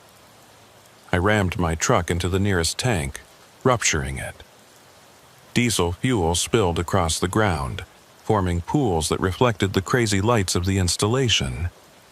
Isadora leaned out the window with the flare gun, ready to ignite it, when something grabbed the truck. It was Dr. Marsh, but not as I'd last seen her. She'd begun to transform, her limbs elongated, her face stretching into something inhuman. She tore the door off its hinges with impossible strength. "You don't understand," she said, her voice distorted but still recognizable. "This is evolution. This is the future. Humanity's time is ending. We're just the beginning of what comes next." Isadora shot her with the electrified shotgun. Dr. Marsh screamed, a sound that shattered the truck's windows and fell back. But more were coming. Dozens of them swarming toward us. "Now!" Jeremiah shouted. "Light it now!" Flares arced through the air from 3 directions. The fuel ignited with a whoosh that sucked the air from my lungs. Fire spread across the compound, following the diesel trails, reaching the ruptured tanks. The first explosion knocked me flat. The second lifted the truck onto 2 wheels. By the third, the whole valley was an inferno. The organism, the living valley, reacted to the fire like any living thing would. It writhed, it screamed without sound, it tried to retreat back into the earth. But the fire followed it down, into the cracks, into the tunnels it had carved beneath the desert. "Move! Move! Move!" I grabbed Isadora and ran for the truck. Others were doing the same, racing for their vehicles as the ground began to collapse. We drove like hell itself was chasing us, which wasn't far from the truth. Behind us, the valley was consuming itself, folding inward as the organism died. The transformed ones caught in the collapse didn't even try to escape. They just stood there, watching their world end. We made it to the highway just as the biggest explosion yet lit up the night sky. A pillar of fire that could probably be seen from Las Vegas. The ground shook so hard I nearly lost control of the truck. Then, suddenly, silence. We pulled over a mile down the road, all of us, and looked back. Where the valley had been, there was now just a smoking crater. The installation, the organism, the transformed ones, all gone. "Is it over?" Tommy asked. "This one is," Isadora said, checking her device. "I'm not picking up any signatures, but there are other nests, other installations. This was just one head of the Hydra. Then, we keep fighting," Jeremiah said. "We know they can be killed now. We know they can be stopped." But I was looking at my hands on the steering wheel, and I noticed something that made my blood run cold. There, on my palm where Dr. Marsh had grabbed me, was a small mark, like a burn, but not quite. It was the same color as the organism had been, that impossible color between solid and liquid. I didn't tell the others, not then, but I knew what it meant. The transformation doesn't always happen through injections or feeding. Sometimes, just contact is enough. Just a touch from something that used to be human. It's been 3 weeks since we destroyed the installation at mile marker 237. The official story is that an old military munitions depot exploded, the result of improperly stored chemicals. The government cordoned off the area, declared it an environmental hazard. No one's allowed within 5 miles of the crater. Isadora and the Watchers have gone after other nests. Jeremiah turned his truck stop into an unofficial headquarters for drivers who've encountered the transformed. They share information, plan strikes, try to save who they can. But me, I'm still driving, still hauling loads across the desert, because I can feel it growing inside me, that mark spreading slowly under my skin. Not painful, not even unpleasant. Just different. changing me cell by cell. I've left instructions with Jeremiah. When I stop checking in, when I go dark, he knows what to do. He promised he'd make it quick, clean. Fire, just like we used in the valley. It's the only way to be sure. Sometimes, late at night on empty highways, I catch myself thinking that maybe Dr. Marsh was right. Maybe this is evolution. Maybe fighting it is like trying to stop the tide. The desert has been here longer than humans, and it'll be here long after we're gone. Maybe it's just reclaiming what was always its own. But then I remember Isadora's sister, dead under that deer. I remember Timothy Hawthorne and all the others who were taken against their will. And I keep driving, keep fighting the change for as long as I can. Because that's what we do, us truckers. We keep moving forward, even when the road ahead is dark. Even when we know there's no good ending waiting for us. We drive because stopping means giving in, and giving in means becoming something that isn't human anymore. The mark on my hand has spread to my wrist now. I figure I have maybe a month before it reaches my heart. A month to help Jeremiah and the others find more nests, share what I know, maybe save a few more lives. It's not much, but it's something. And out here in the desert, where the highways stretch forever and the darkness hides impossible things, sometimes something is all you have. So, if you're driving through Nevada and you see a trucker parked by the side of the road just sitting in his cab, staring at nothing, maybe give him a wave. Maybe flash your lights. Remind him he's still human, still connected to the world of people and normal things. Because once that connection breaks, once the desert claims you, there's no coming back. December in the Nevada desert is a cruel joke. People think desert means hot, but they've never been on Highway 375 at 2 in the morning when the temperature drops below freezing and the wind cuts through your cab like a blade made of ice. My name is Leander Frost. And yes, I've heard all the jokes about my last name. 22 years I've been driving these routes, and I thought I'd seen everything the desert could throw at me. Breakdowns in the middle of nowhere, flash floods that appear from clear skies, sandstorms that can strip paint off metal. But nothing, absolutely nothing, prepared me for what happened on December 18th, 2019. I was hauling a load of medical supplies from Sacramento to Albuquerque, taking the long route through Nevada to avoid storm systems in the Rockies. It was supposed to be a routine run, one I'd done dozens of times before. My dispatcher, Cordelia Stone, had called me that morning with the details. Cordelia had been handling my routes for 8 years, and she knew I preferred the night drives, especially in winter when the roads were empty and the desert was quiet. "Weather looks clear all the way through," she'd said over the phone. "But Leander, be careful out there. There've been reports of accidents on 375. Black ice, they're saying, though that doesn't make much sense given the conditions." "Since when does the desert make sense?" I'd replied, trying to keep the mood light. But something in her voice had bothered me. Cordelia wasn't one to worry unnecessarily. "Just check in more often than usual, okay? Every 2 hours instead of 4. Humor me."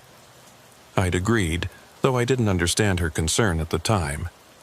Now I wish I'd listened to whatever instinct was making her nervous. The first 10 hours of the drive were uneventful. I'd made good time through California, crossed into Nevada as the sun was setting, painting the mountains in shades of purple and gold. By the time I reached the stretch of Highway 375, known as the Extraterrestrial Highway, it was fully dark. The kind of darkness you only get in the desert, where the nearest town might be 100 miles away. The stars were incredible that night. No moon, no light pollution, just millions of points of light scattered across the black canvas of the sky. I'd turned off my music, driving in silence except for the hum of the engine and the whisper of tires on asphalt. It was peaceful, meditative even. That's when I saw him. At first, it was just a shape on the side of the road, barely visible in the periphery of my headlights. Could have been a rock, a piece of debris, maybe a coyote. But as I got closer, the shape resolved into something distinctly human. A figure, hunched over, stumbling along the shoulder of the highway. No vehicle in sight. No broken-down car, no motorcycle, nothing. Just a person, alone, in the middle of the desert in December, at least 50 miles from the nearest town. I started to slow down, my foot easing off the accelerator. Every trucker knows the unwritten rules of the road, and one of them is simple. You help people in genuine distress, but you also have to be smart about it. The desert highways have their share of ambush robberies, people pretending to need help only to rob, or worse, when you stop. But this wasn't a young man who might be dangerous. As my headlights fully illuminated him, I could see he was old, maybe 70 or more, wearing what looked like a suit. A black suit, like something you'd wear to a funeral, completely inappropriate for the desert. His hair was white, thin, blowing in the wind, and he was stumbling, barely able to stay upright. I pulled over about 20 yards ahead of him, grabbing my phone and my tire iron just in case. The temperature gauge on my dashboard read 28 degrees Fahrenheit. At his age and those clothes, the old man would be hypothermic soon if he wasn't already. I stepped out of the cab, the cold hitting me immediately despite my heavy jacket. "Sir? Sir, are you all right?" The old man looked up, and even from a distance I could see his lips were blue, his skin pale as paper. He tried to speak, but all that came out was a wheeze. Then his legs gave out, and he collapsed onto the asphalt. I ran to him, all caution forgotten. Up close, he looked even worse. His suit was dusty but expensive, the kind of thing that costs more than I make in a month. His shoes were leather dress shoes, completely worn through at the soles as if he'd been walking for days. But it was his eyes that really got me. Pale blue, almost white, and filled with something I couldn't identify. Fear? Relief? Something else entirely. "We need to get you warm," I said, helping him to his feet. He weighed almost nothing, like his bones were hollow. "Can you walk? My truck's right there." He nodded, leaning heavily on me as we made our way to the cab. I had to practically lift him up into the passenger seat. Once inside, I cranked the heat to maximum and grabbed the emergency blanket from my safety kit, wrapping it around his shoulders. "Thank you," he whispered, his voice dry as desert sand. "Thank you, Leander." I froze. I hadn't told him my name. "How do you know my name?" I asked, trying to keep my voice steady. The old man's eyes focused on me with surprising intensity. "I know many things, Leander Frost. Things about you. Things about your route. Things about what's coming. Who are you?" "My name is Phineas. Phineas Holloway." He coughed, a wet, rattling sound that made me wince. "And I've been walking for 3 days. Looking for you specifically." "That's impossible. How could you know I'd be on this road tonight?"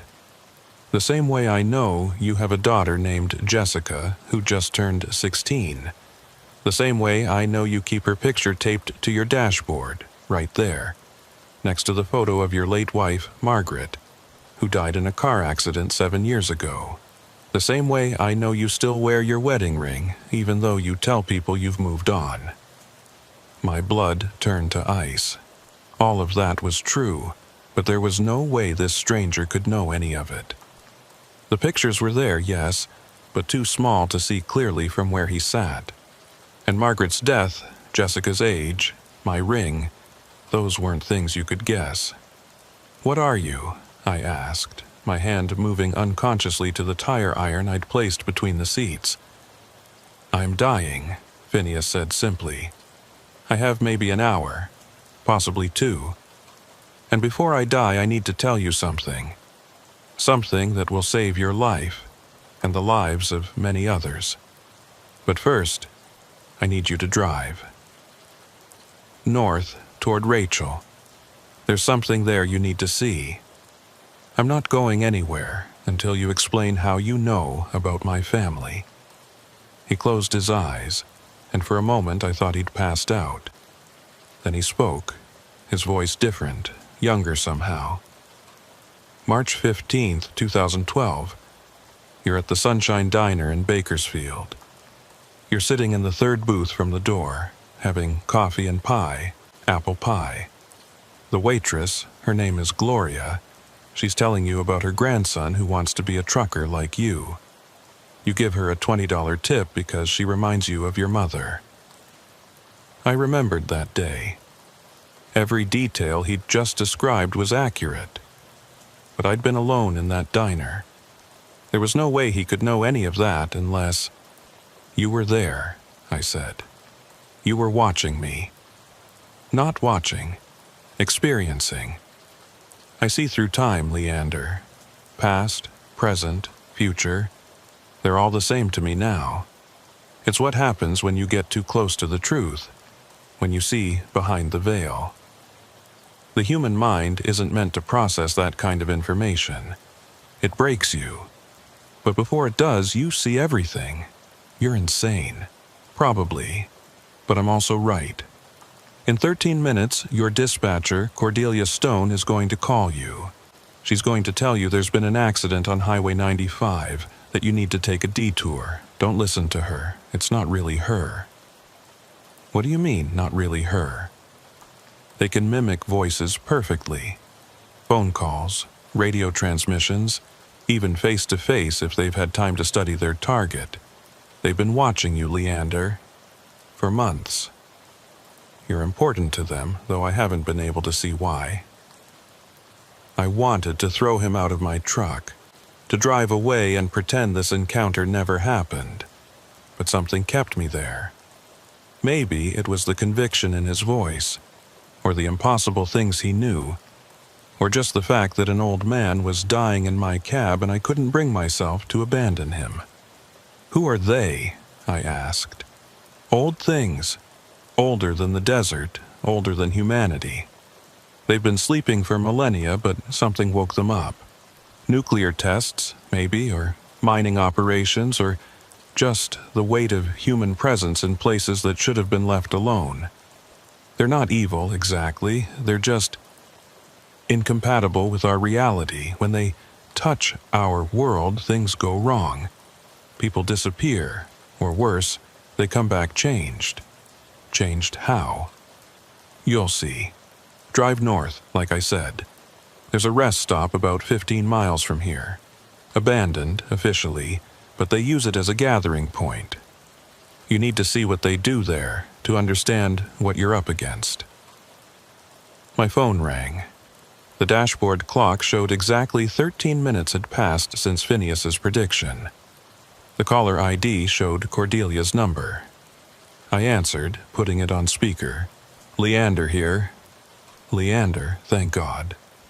It was Cordelia's voice, but now that Phineas had mentioned it, I could hear something off about it. Too perfect, maybe. Like a recording rather than a real person. There's been a major pileup on your route. Multiple fatalities. You need to take the old mining road near mile marker 89. What kind of accident? I asked, watching Phineas's face. Truck jackknifed, hazmat spill. The whole highway's closed. The mining road is your only option if you want to make your delivery on time. Phineas was shaking his head vigorously, mouthing the word no. I'll figure something out, I said. Thanks for the heads up. Leander, you need to take that detour. It's the only safe route. Since when did Cordelia care more about delivery times than driver safety? The real Cordelia would have told me to park it and wait. Deadline be damned. I said I'll figure it out. I repeated, then hung up. Good, Phineas said. You're starting to see. The mining road is a trap. They've been using it for years to funnel drivers into their territory. The accident on 95 is fake, a story to make you deviate from your route. But if you know all this, if you can see the future, why don't you stop them? Why don't you warn everyone? I tried, God, how I tried, but no one believes a crazy old man talking about monsters in the desert. And the more I tried to explain, the less sane I sounded. That's their protection, you see. The truth is so impossible that speaking it makes you seem insane. He started coughing again, harder this time. When he pulled his hand away from his mouth, there was blood on his palm. "We don't have much time," he wheezed. "Drive to the rest stop, see what they're doing. Then you'll understand why you have to stop them." Against every instinct is screaming at me to turn around, to get back on my route and forget this ever happened, I put the truck in gear and headed north. The highway stretched ahead, empty and dark, and I couldn't shake the feeling that I was driving toward something that would change everything I thought I knew about the world. 15 miles. Phineas had said 15 miles to the rest stop. I watched the odometer tick up, each tenth of a mile feeling like an eternity. Phineas sat quietly beside me, wrapped in the emergency blanket, his breathing becoming more labored with each passing minute. At 14.7 miles I saw it. A faded sign. Rest area, next right. The exit ramp was barely visible, covered in hardened debris. No one had maintained it in years. "Park before the rest area," Phineas instructed. "We'll walk the last part. They have sensors that detect vehicles, but on foot, in the dark, we might go unnoticed." I pulled off the road, tucking the truck behind a cluster of Joshua trees. The moment I turned off the engine, the silence was overwhelming. No insects, no wind, no distant traffic. Just dead, oppressive quiet. "Can you walk?" I asked Phineas. "I'll manage. I have to." He struggled out of the cab, leaning on me for support.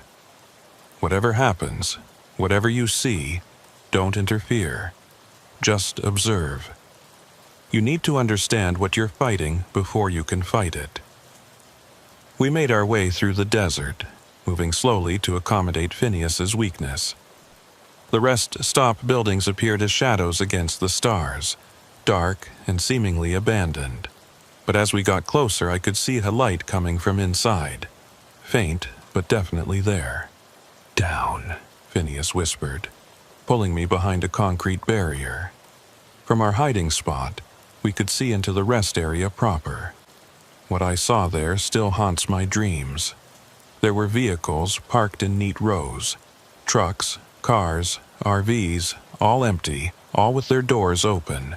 And moving between them were figures that looked human from a distance but were wrong up close. They moved too smoothly, like they were gliding rather than walking. Their proportions were off. Arms too long, necks that bent at impossible angles. And in the center of the rest area, they'd built something. A structure made of metal and glass and what looked like bones, reaching up toward the sky like an antenna or a beacon. It pulsed with a light that hurt to look at directly, a color that didn't exist in normal space. "What is that thing?" I whispered, unable to look away from the pulsing structure. "A transmitter," Phineas replied, his voice barely audible.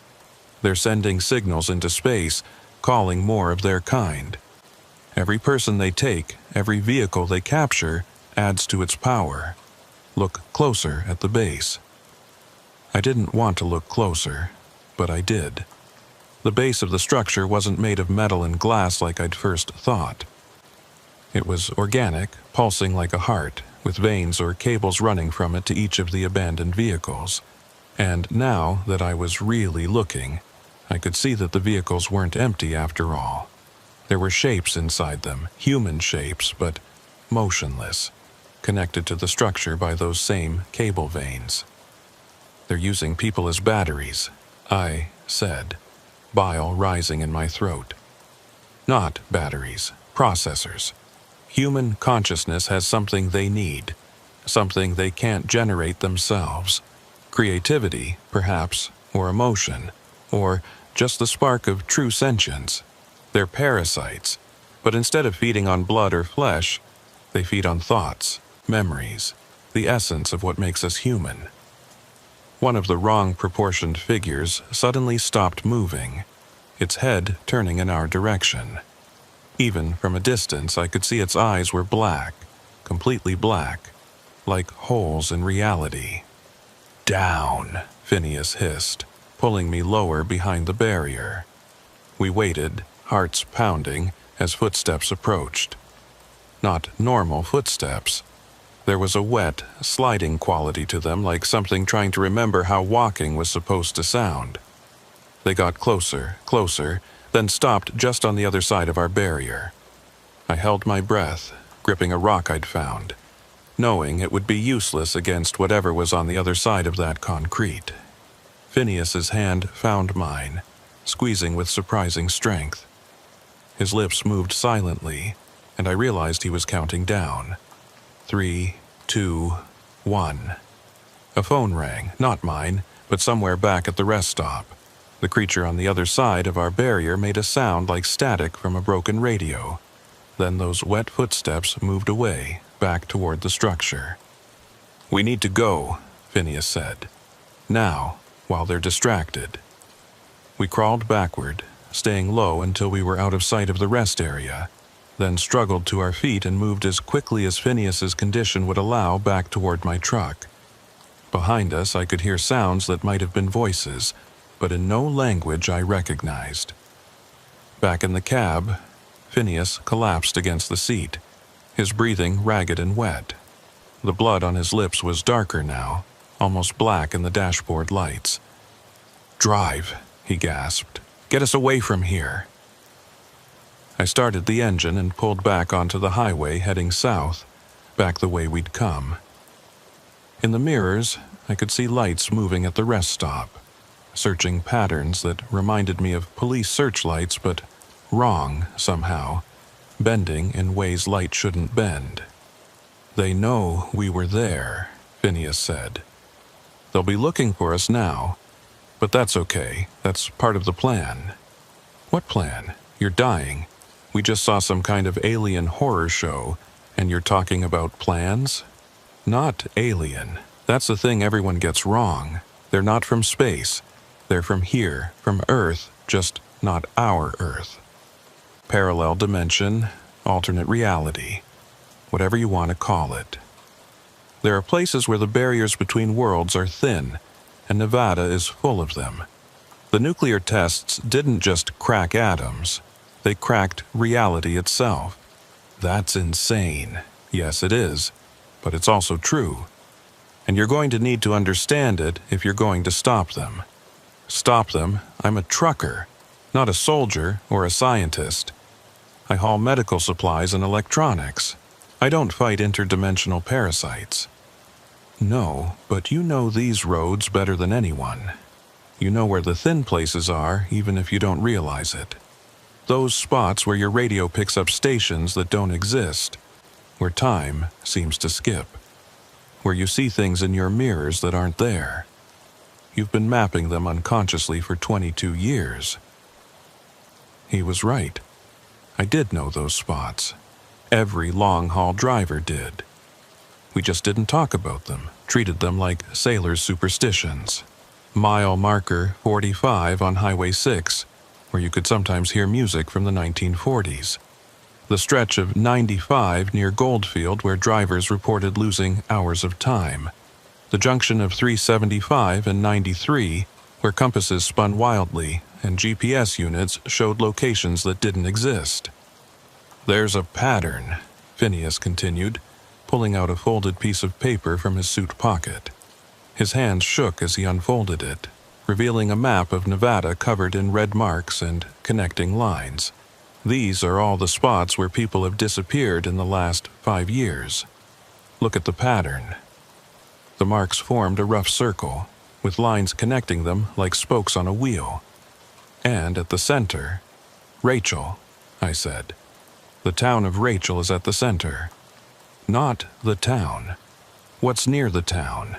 Area 51 isn't about aliens, Leander. It never was. It's about keeping people away from the biggest thin spot in North America. The military has been trying to contain it since the 1950s, but they're losing. The barriers are breaking down, and things are coming through. And these things at the rest stop? Scouts, preparing the way for something bigger. That transmitter isn't calling their kind from space. It's weakening the barriers, making it easier for more of them to cross over. And every person they take, every consciousness they harvest, makes the signal stronger. My phone rang again. Cordelia's number, but I didn't answer. Good, Phineas said. Don't answer any calls for the next few hours. They can track you through the cell towers, but only if you're actively connected. The real Cordelia will worry. The real Cordelia is... Phineas paused, his eyes unfocusing for a moment. She's at home, asleep. She doesn't know her phone is being used. They're very good at borrowing identities without the original knowing.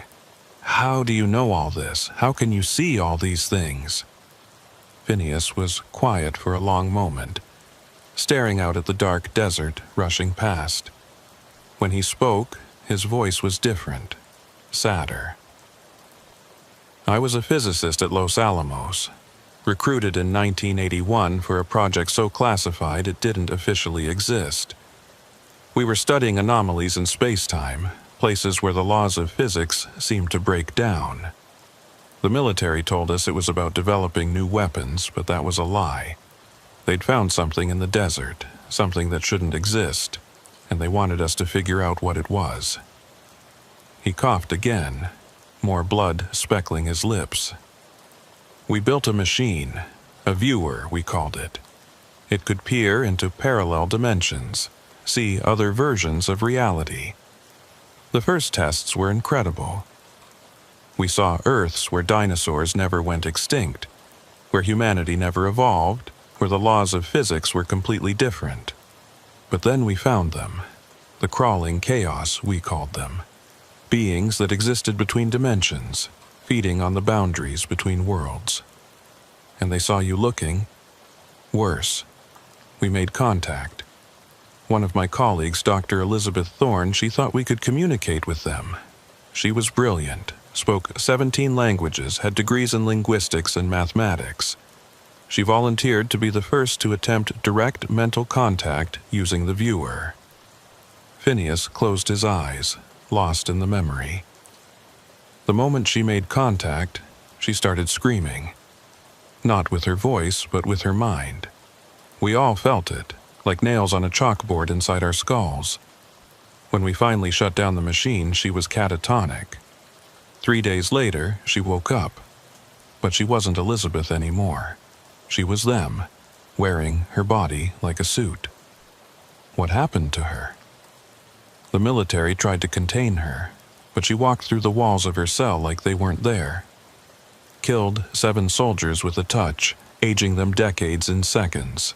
Then she disappeared into the desert. That was 38 years ago.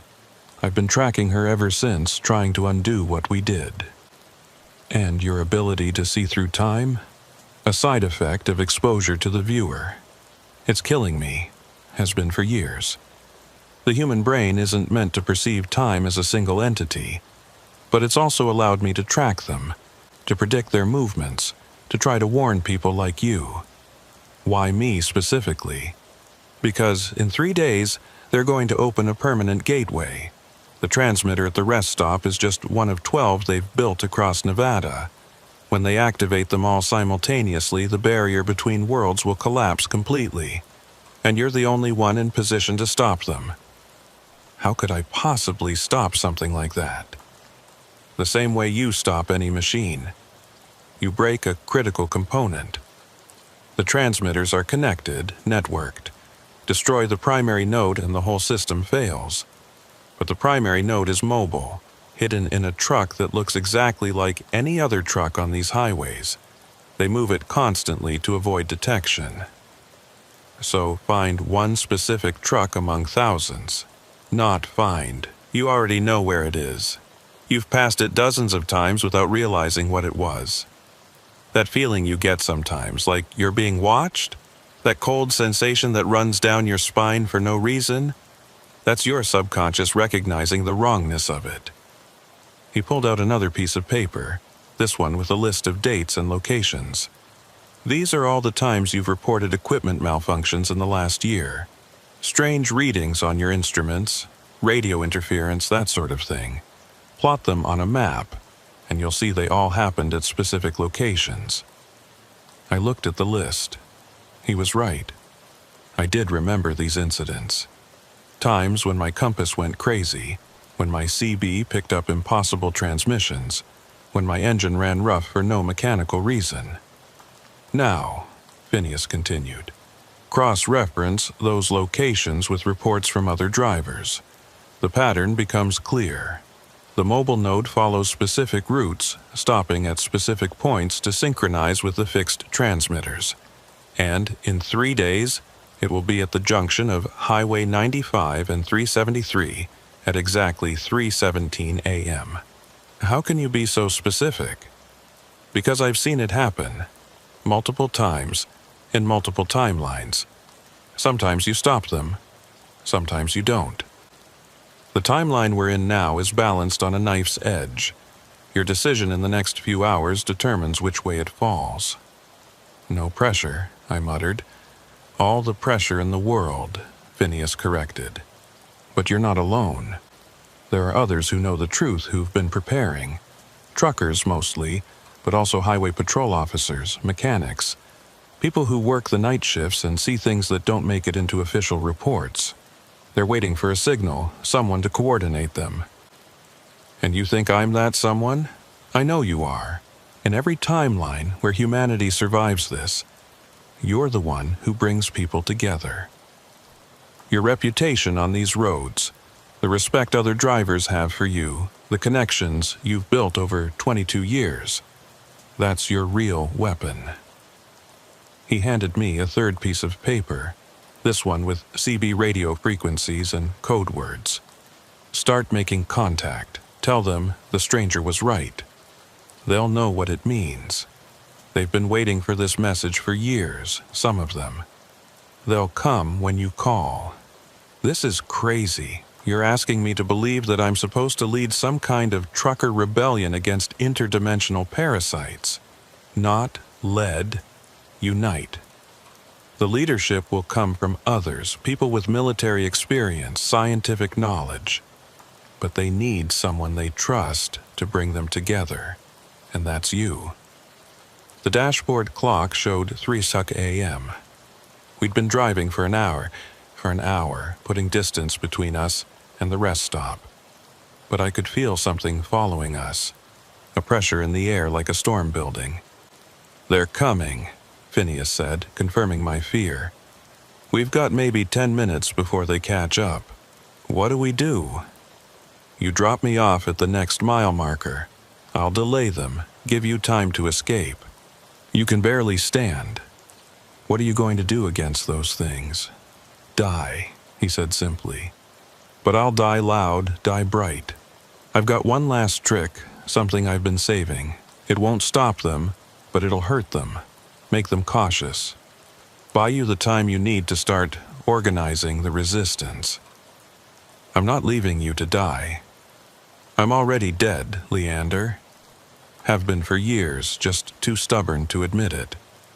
This is how I'm supposed to go, how I've seen it happen in every timeline where we win. My death is the catalyst that starts the chain reaction. That's not right. There has to be another way. There are infinite ways, but this is the best one. The one where the most people survive. He reached into his suit pocket one more time, pulling out a small device that looked like a modified cell phone. Take this. When you're ready to coordinate the attack on the mobile node, press the red button. It'll send a signal that our people will recognize, even if the enemy is monitoring communications. I took the device, its weight heavier than its size suggested. Mile marker 289, Phineas said. Drop me off there. Don't look back. Don't slow down. Just keep driving. Get to a truck stop, start making those calls. You have 71 hours to build an army. Phineas? My real name is actually Dr. Marcus Holloway. I used Phineas because I knew you'd remember it. The unusual name sticking in your memory. Everything I've done, every word I've said, has been calculated to maximize our chances of success. Even this confession, right now, is part of it. You needed to know you were being manipulated so you could choose to trust me anyway. That's honestly kind of messed up. Yes, it is, but it's also necessary. The things we're fighting don't think like us, don't have our moral constraints. To beat them, we have to be willing to do things that feel wrong. He pointed ahead. Mile marker 289, pull over. I pulled over at mile marker 289, my hands trembling on the wheel. The desert stretched out on both sides of the highway, empty and desolate under the starlight. Behind us, I could see faint lights in the distance, moving too fast to be normal vehicles. They're about 8 minutes out, Phineas, Dr. Holloway, said, checking his watch. Remember everything I told you. The frequencies, the code words, the location of the mobile node. Don't try to be a hero. Just coordinate, survive, and strike when the time is right. He opened the door and practically fell out of the cab, catching himself on the side of the truck. I jumped out to help him, but he waved me off. No, get back in and drive, now. What are you going to do? He pulled something from inside his suit jacket, a metal cylinder about the size of a flashlight, covered in symbols that hurt to look at directly. This is a piece of the original viewer, the machine we built at Los Alamos. I've been carrying it for 38 years, keeping it dormant. When I activate it, it'll create a localized dimensional rupture. Not big enough to let anything through, but enough to cause them serious pain. They'll have to stop, regroup, figure out what happened. That gives you at least an hour head start. That'll kill you. I'm already dying, Leander. At least this way my death means something. He smiled, and for the first time since I'd picked him up, he looked at peace. Tell my daughter I tried. Her name is Rebecca Holloway. She lives in Carson City. She thinks I abandoned the family for my work, and she's not wrong. But tell her I never stopped loving her, and that everything I did was to try to keep her world safe. I'll tell her. Good, now go. Don't look back. I got back in the truck, started the engine, and pulled away. In the mirror, I could see him standing in the middle of the highway, that metal cylinder raised above his head.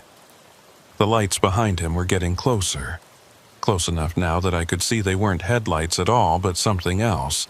Something that pulsed and writhed. I was 2 miles down the road when the sky behind me turned white.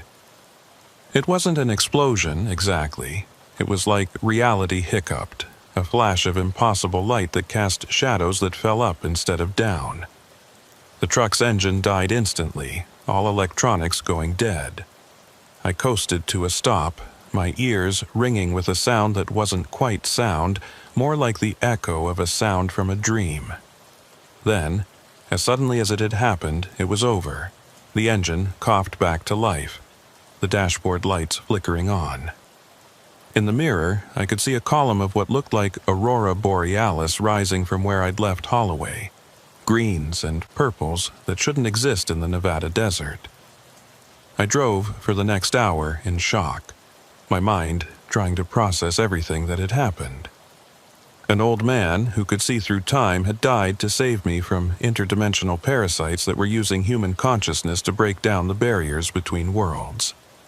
And now I was supposed to organize a resistance using CB radio and trucker connections. It was insane. All of it. But the device in my pocket was real. The list of frequencies was real. And when I finally stopped at a truck stop near Beatty, The fear in my gut was definitely real. The truck stop was one of the big chain ones, brightly lit and busy even at 4 in the morning. I parked between two other rigs and sat for a moment, gathering my courage. Then I grabbed my CB radio and dialed in the first frequency on Holloway's list. "Breaker, breaker," I said, using the code phrase he'd given me. "This is Frost Walker looking for night owls. The stranger was right. I repeat, the stranger was right." Static for a moment, then a voice, female, cautious. "Frost Walker, this is Desert Rose. Confirm secondary. What did the stranger say about the junction?" I checked the paper. There was a response code for this. The stranger said the junction sings at midnight when the moon is dark. A pause, then multiple voices started coming through, overlapping. Holy shit, it's happening. About damn time. "Desert Rose, can you confirm that's really Frost? I know his voice, it's him."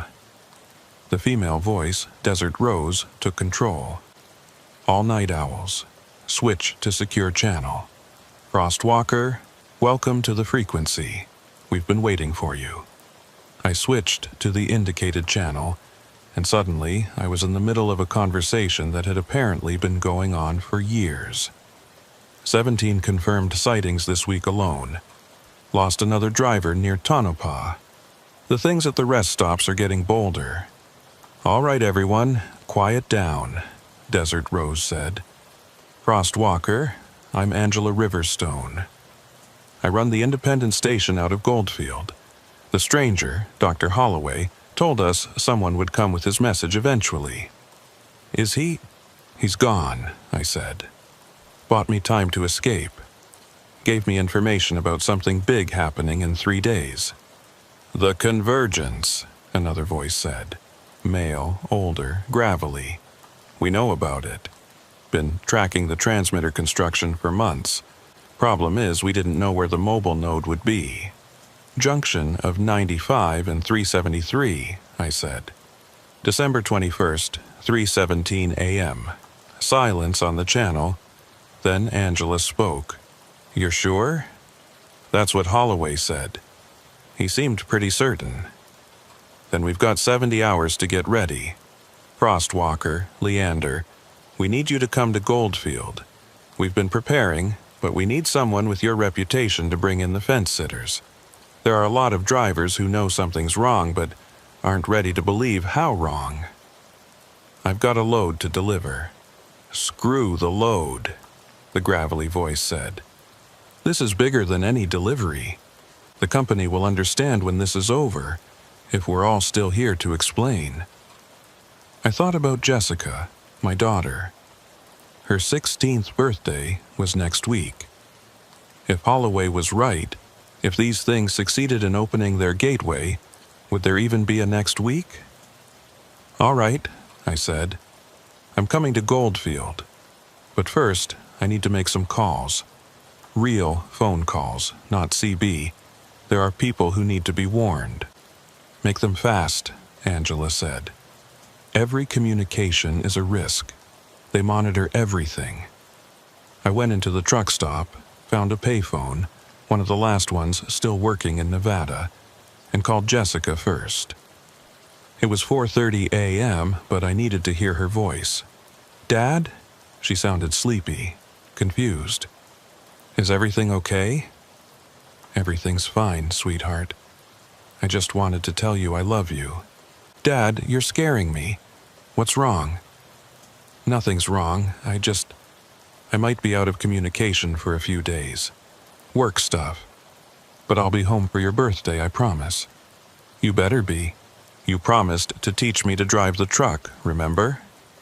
"I remember. Jessica, if anything happens, if you hear anything strange on the news about Nevada, I want you to go to your Aunt Linda's in Oregon. Can you promise me that?" "Dad, seriously, what's going on? Just promise me." "Okay, I promise, Dad. I love you." "I love you too, baby. More than all the stars in the sky." It was an old saying between us, from when she was little and afraid of the dark. I'd tell her I loved her more than all the stars, and she'd know everything would be okay. I hung up and made one more call, this one to the real Cordelia Stone's home number. She answered on the third ring, sounding much more awake than Jessica had. "Leander, my phone's been acting strange. I've been getting reports that I've been calling drivers, but I haven't made any calls. Cordelia, listen carefully. Don't go to work for the next 3 days. Call in sick, family emergency, whatever. Just don't go to the dispatch center." "What? Why? Leander, what's happening?" "I can't explain right now. Just trust me. Something big is happening and the dispatch center isn't safe. Can you warn the other dispatchers, the ones you trust?" "Leander, you're scaring me." "Good. Being scared might keep you alive. 3 days, Cordelia. After that, things should be clearer." I hung up before she could ask more questions. Every second I stayed on the line was a risk. Back in my truck, I pulled out of the truck stop and headed for Goldfield. It was a 2-hour drive, and I spent it listening to the CB chatter. More drivers were checking in, using code names and cautious language. Desert Rose, who I now knew was Angela Riverstone, was coordinating everything with military precision. By the time I reached Goldfield, the sun was coming up, painting the desert in shades of gold and red. The independent station Angela ran was on the outskirts of town, a collection of fuel pumps, a small diner, and a repair shop that looked like it had been there since the 1950s. But appearances were deceiving. As I pulled in, I could see defensive positions had been set up, hidden but there if you knew what to look for. The windows of the diner had been reinforced. There were vehicles parked strategically to provide cover if needed. Angela met me as I climbed out of my truck. She was younger than her voice had suggested, maybe 40, with sharp eyes and calloused hands that spoke of real work. Her flannel shirt had a small pin on the collar, a truck wheel with wings, the old symbol of the Independent Truckers Association. "Leander Frost," she said, extending her hand. "I've heard about you for years. You're the one who exposed that trafficking ring 5 years back. That was just luck and stubbornness. No, it was noticing patterns and giving a damn. Same skills we need now." She gestured toward the diner. "Come on, there are people you need to meet." Inside, the diner had been transformed into a command center. Maps covered the walls, marked with red pins and string connecting various points. Radio equipment was set up on several tables, and there were people, truckers mostly, but also a few I recognized as mechanics, gas station owners, even a couple of highway patrol officers in civilian clothes. "Everyone, this is Leander Frost," Angela announced. The stranger chose him to coordinate the assault on the mobile node. A man stepped forward, older, military bearing despite his trucker's clothes. "Tom Bridgewater," he said. "Former Army Rangers, now I haul produce. You sure about the location Holloway gave you?" He seemed certain, said he'd seen it happen in multiple timelines. "Multiple timelines," Tom shook his head. "A year ago, I'd have called that crazy talk. Now, after what I've seen, I believe it." "What have you seen?" I asked. "Show him the photos," Angela said. Tom pulled out a folder, spreading photographs across the nearest table. They were grainy, taken from a distance, but clear enough. The things from the rest stop. The ones with wrong proportions. Vehicles covered in those organic cables. And in one photo, something that made my blood run cold. A truck that looked normal except for the shadows it cast. Multiple shadows, falling in different directions, as if it existed in several dimensions at once. "That's the mobile node," Tom said. "We've been tracking it for months. Never stays in one place long, never takes the same route twice. But if Holloway's right about the convergence point, we can intercept it," Angela finished. "But it won't be easy. These things, they're not just physically dangerous. They get in your head. make you see things that aren't there or not see things that are.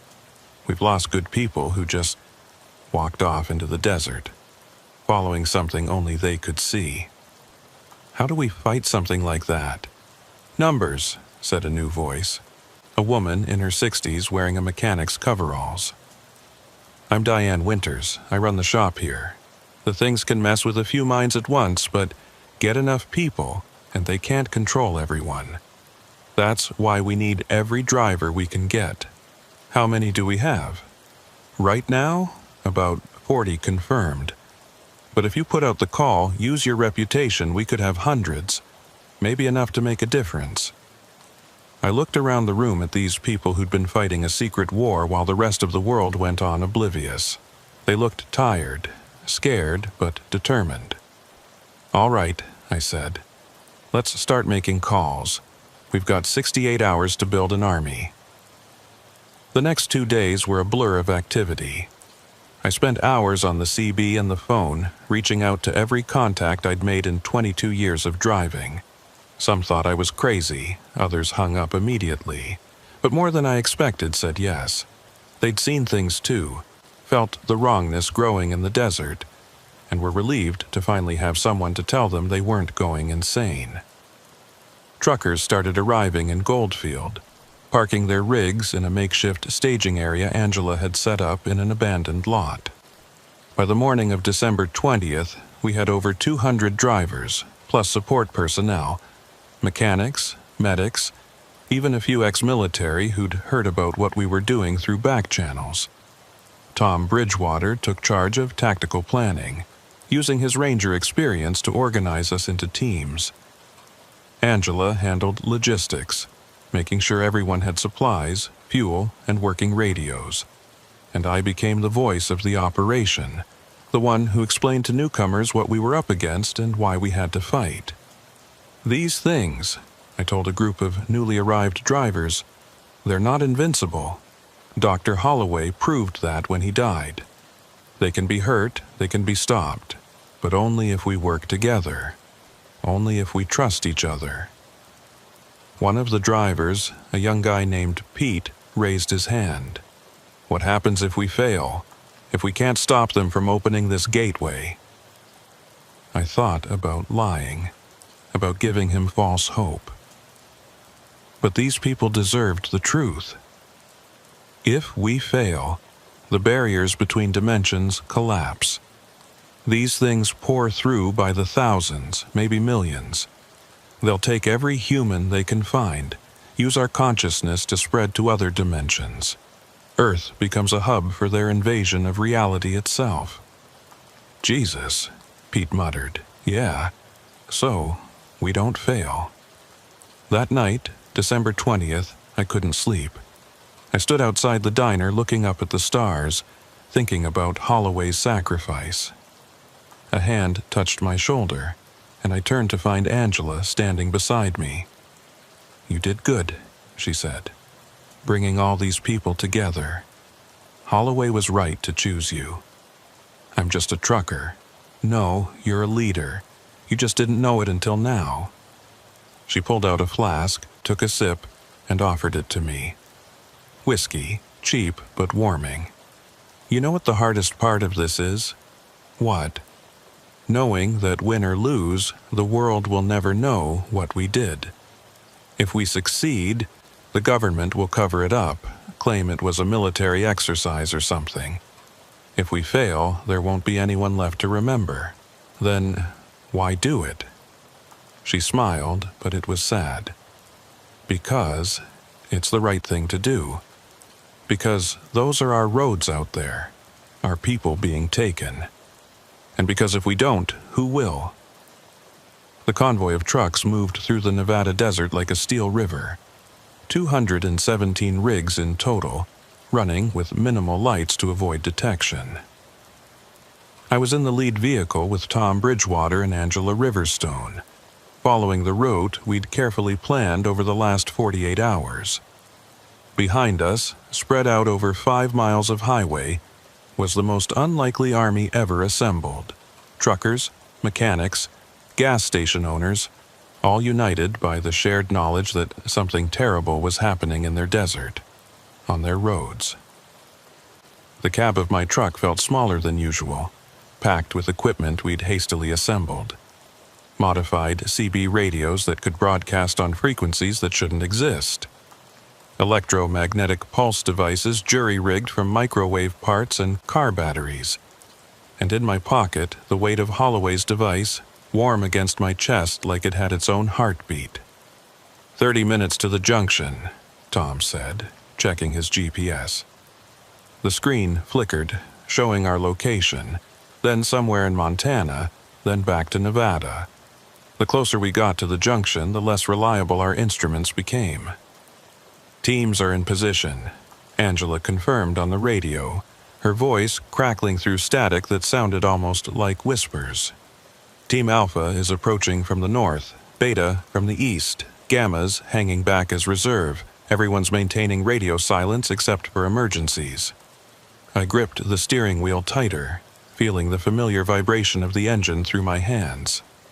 22 years I'd been driving these roads, and my truck had become an extension of myself.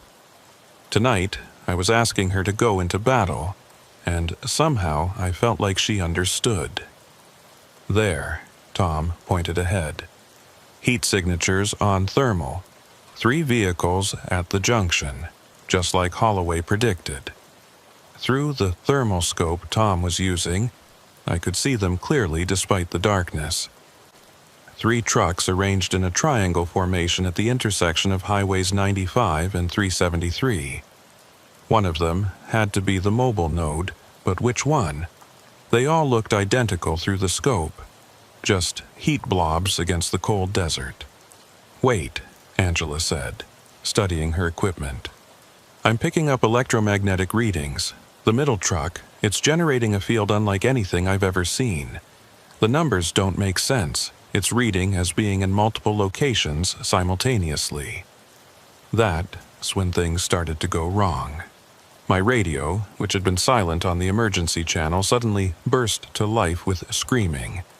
Not one voice, but dozens, all crying out at once. I recognized some of them. Drivers from our convoy, people I'd spoken to just hours before. People I'd convinced to join this insane mission.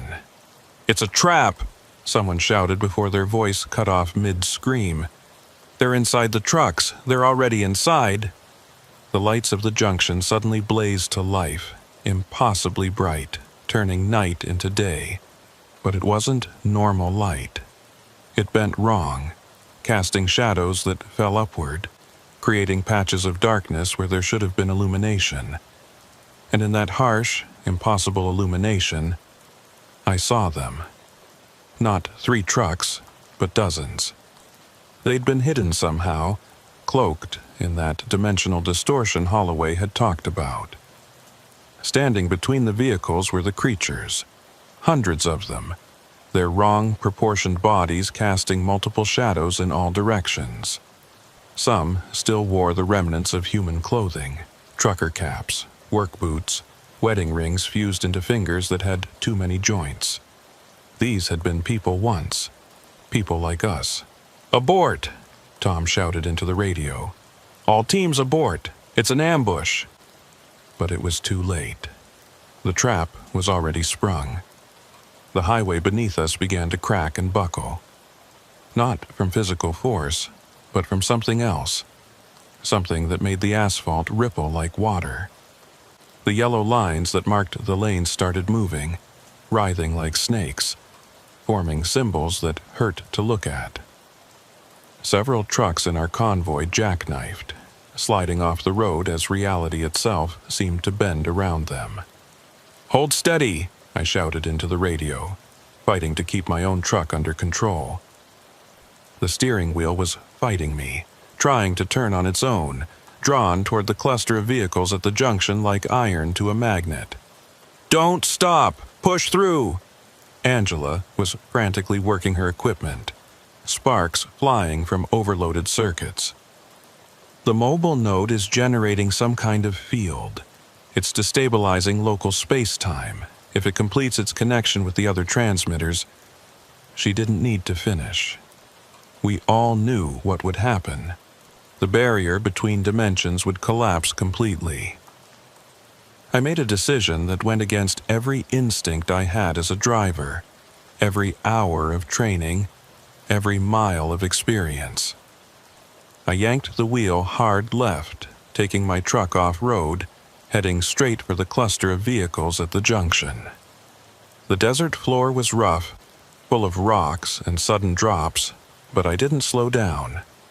Behind me, I heard Tom shouting, but I couldn't make out the words over the roar of the engine and the impossible sounds coming from outside.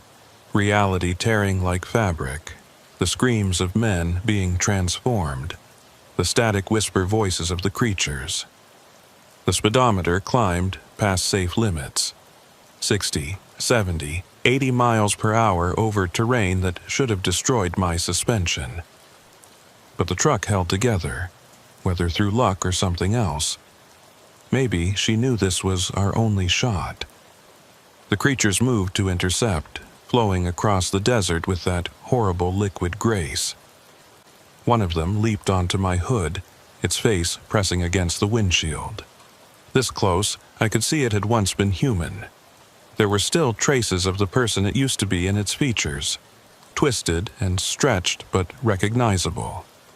It was wearing the remnants of a trucker's uniform. A name tag still clung to the fabric. Raymond Hutchins. I'd known Ray. We'd shared coffee at a truck stop in Tonopah 6 months ago. He'd shown me pictures of his grandkids, talked about retiring next year, buying an RV, seeing the country at his own pace instead of on deadline. Now, his face was elongated like putty, pulled in different directions. His eyes black pits that reflected nothing. His mouth open in a silent scream that would never end. I slammed on the brakes, sending the creature, sending Ray, flying into the darkness, then accelerated again. The mobile node was just ahead, a Peterbilt that looked perfectly normal except for the way light bent around it, creating halos and distortions that hurt to look at directly. The air around it shimmered like heat waves, but it was December in the desert, below freezing. "Leander, what are you doing?" Angela's voice in my ear, high with panic. "Getting close enough to use Holloway's device. Cover me." Behind me, our convoy had erupted into chaos. Some truckers were ramming the creatures with their rigs, using their vehicles as 40-ton battering rams. Others had pulled over and were fighting with whatever weapons they'd brought. Tire irons, flare guns, the modified tasers Tom had distributed. I saw Nancy Thornton, whose partner Bill had been transformed at the beginning of the battle, standing on top of her truck with a flamethrower, screaming as she burned anything that got close. The flames were different colors, blue, green, purple, as they consumed creatures that weren't entirely in our dimension. Tom had organized a defensive line, using the trucks as mobile barriers while those with military experience laid down covering fire. But conventional weapons weren't doing much. Bullets passed through some creatures, stuck in others like they were made of tar. The tasers worked better, disrupting whatever field allowed them to exist in our dimension. But there were so many of them. And worse, some of our own people were changing. I watched it happen to a driver I'd known for years, Bill Rademacher. One moment he was swinging a crowbar at a creature, the next he was on his knees, his body convulsing as his proportions began to shift and stretch. His partner, Nancy Thornton, ran to him, trying to pull him back to their truck. "Bill! Billy, fight it! Stay with me!" But Bill's arms had already grown too long, his fingers splitting into too many joints. When he looked up at Nancy, his eyes had turned black, reflecting nothing. He reached for her with those impossible hands, and Nancy had to make the hardest choice of her life. She shot him with the taser, tears streaming down her face, then dragged his convulsing form back toward their truck. I reached the mobile node and slammed my truck into it broadside. The impact should have destroyed both vehicles, should have been a crash that no one walked away from. But instead, it felt like hitting water. My truck passed partially through the other vehicle, and for a moment I existed in two places at once. I could see the inside of the mobile node, and it was impossible. The cab was bigger on the inside, stretching back into corridors and rooms that couldn't exist in a space that size. The geometry was wrong, with stairs that went up and down simultaneously, doors that opened onto themselves, walls that were floors from a different angle. It was like being inside an M.C. Escher drawing, if Escher had been having nightmares. And at the center, connected to the truck by those organic cables, were human figures. Dozens of them, all suspended in the air like marionettes, their eyes open but unseeing, their mouths moving in perfect synchronization. They were speaking, chanting something in a language that predated human speech, that maybe predated Earth itself. At the very center was Dr. Elizabeth Thorne, the colleague Holloway had mentioned, the one who'd made first contact with the creatures 38 years ago. She was still alive, if you could call it that. Her body was suspended in the organic web, but unlike the others, her eyes were aware. She saw me, recognized me somehow, even though we'd never met, and I could see the torment in them, the decades of being used as a living processor for this abomination. Her lips moved, fighting against whatever force was controlling the others. She was trying to tell me something. I pulled out Holloway's device and pressed the red button. The effect was immediate and violent. A pulse of energy erupted from the device, visible as a sphere of distorted air that expanded outward. When it hit the mobile node, the truck began to scream. Not a mechanical sound, but an organic one, like a living thing in agony. The dimensional distortions around it intensified, reality fracturing like a broken mirror. I saw myself reflected 1,000 times, each reflection slightly different. Versions of me that had made different choices, lived different lives, died different deaths. Dr. Thorne's eyes suddenly focused on me with desperate intensity. Her mouth formed words, fighting against whatever force was controlling the others. The core. Destroy the core. Bottom level. Structural support. Hurry. They're coming from inside. I grabbed the fire axe from my truck's emergency kit. Every trucker carries one, hoping never to use it. Mine had been with me for 15 years, the handle worn smooth from my grip during nervous moments. I'd held it during storms, during close calls, during long nights when the shadows seemed too dark and the radio picked up voices that shouldn't exist. I climbed deeper into the impossible interior of the mobile node, the axe heavy in my hands. The creatures outside were converging on my position, but some of our drivers had formed a protective circle, ramming any creature that got too close. I could hear engines revving, metal crushing against metal, the shouts of truckers who decided that if they were going down, they were going down fighting. "For the road!" someone shouted, and others took up the cry. "For the road! For the road!" It became our battle cry, simple and perfect. We weren't fighting for abstract concepts like humanity or dimension. We were fighting for the road, our road, the highways we'd driven for decades. The interior of the mobile node fought against me. Corridors stretched when I tried to move through them, becoming miles long. Doors led back to themselves. Gravity changed directions. And I found myself walking on walls, on ceilings, on surfaces that weren't quite either. The organic walls pulsed around me, warm and wet, like being inside something alive. Faces pushed out from the walls. Human faces, trapped in the organic material, their mouths open in silent screams. I recognized some of them. Drivers who'd gone missing over the years, absorbed into this thing, their consciousness feeding it. There was Patricia Goldberg, who'd vanished near Ely 2 years ago. Her husband had spent everything he had searching for her, hired private investigators, offered rewards. He'd died 6 months ago, never knowing what happened to her. Now I knew. She was here, part of the wall, aware but unable to move, unable to die. There was young Kevin Oates, fresh out of truck driving school, disappeared on his third solo run. His mother still called the trucking company every week, hoping for news. There were dozens of others, maybe hundreds, all merged with the organic structure, all feeding the mobile node with their consciousness. "I'm sorry," I whispered to them. "I'm so sorry." At what felt like the bottom level, though direction had lost meaning in this place, I found the core. It was beautiful and terrible. A sphere of crystallized reality about the size of a basketball, floating in the center of a chamber that defied physical laws. The walls here weren't walls, but suggestions of walls, boundaries that existed only because someone had decided they should.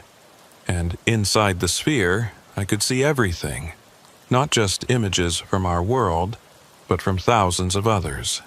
I saw Earths where humanity never evolved, where dinosaurs developed technology, where the ocean covered everything. I saw Earths where the creatures had already won and humanity was extinct, our cities' empty ruins being reclaimed by things that had never been alive in the conventional sense.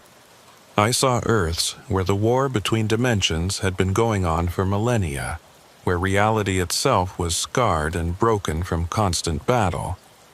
And I saw one Earth, so similar to ours it could have been ours, where an old trucker was standing in this same spot with the same axe, making the same choice. But in that world, he hesitated a second too long. I didn't hesitate. The organic cables connecting Dr. Thorne and the others all led here, feeding the core with human consciousness, using our creativity and adaptability to power their invasion. The cables pulsed with stolen life, with thoughts and dreams and memories that would never be returned. I raised the axe. "Wait," a voice behind me. Not threatening, almost pleading. I turned to see one of the creatures, but this one was different. It still had mostly human features, though stretched and distorted. It was wearing the remains of a military uniform. Desert Storm patches still visible on the twisted fabric. "You don't know what you're doing," it said, its voice layered with harmonics that made my teeth ache.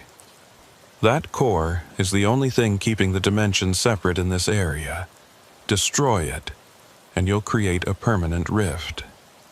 Both our worlds will bleed into each other. Millions will die." "You're lying." "Am I? Ask yourself why Holloway really sent you here." He could see the future, couldn't he? He knew what would happen. He wanted this. He wanted the rift.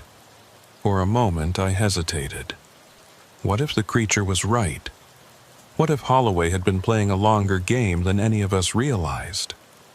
Then I heard it, screaming from above. Human screaming. Our people were dying while I stood here debating, and through the walls somehow I could hear Dr. Thorne's voice, weak but determined. "Do it. End this, please. Even death is better than this, please." Holloway was trying to save us, I said to the creature, and even if he wasn't, even if this causes problems, at least they'll be our problems, human problems, not yours. "You're making a mistake." "Maybe, but it's my mistake to make." I swung the axe. The first blow cracked the sphere. Light poured out. Not regular light, but something that contained colors that didn't exist in our spectrum. Colors that had names and languages that would never be spoken. The creature lunged at me, but the second blow shattered the core completely. The explosion wasn't physical. It was existential. For a moment that lasted forever, and no time at all, I existed in all dimensions simultaneously. I saw every possible version of myself. Versions that had died as children, versions that had never become truckers, versions that had joined the creatures willingly, versions that had saved the world, versions that had ended it. I saw my daughter Jessica in 1,000 different futures, sometimes surviving, sometimes not, sometimes becoming something beyond human, sometimes remaining beautifully, perfectly ordinary. I saw my wife Margaret, not dead, but transformed, existing in a dimension where death was just another state of being, where she waited for me with patience that transcended time.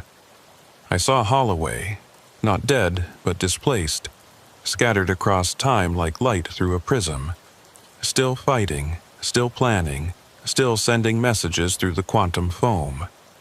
I saw the creature's dimension and understood their desperation. Their reality was dying, had been dying for eons, consumed by entropy that moved faster there than here.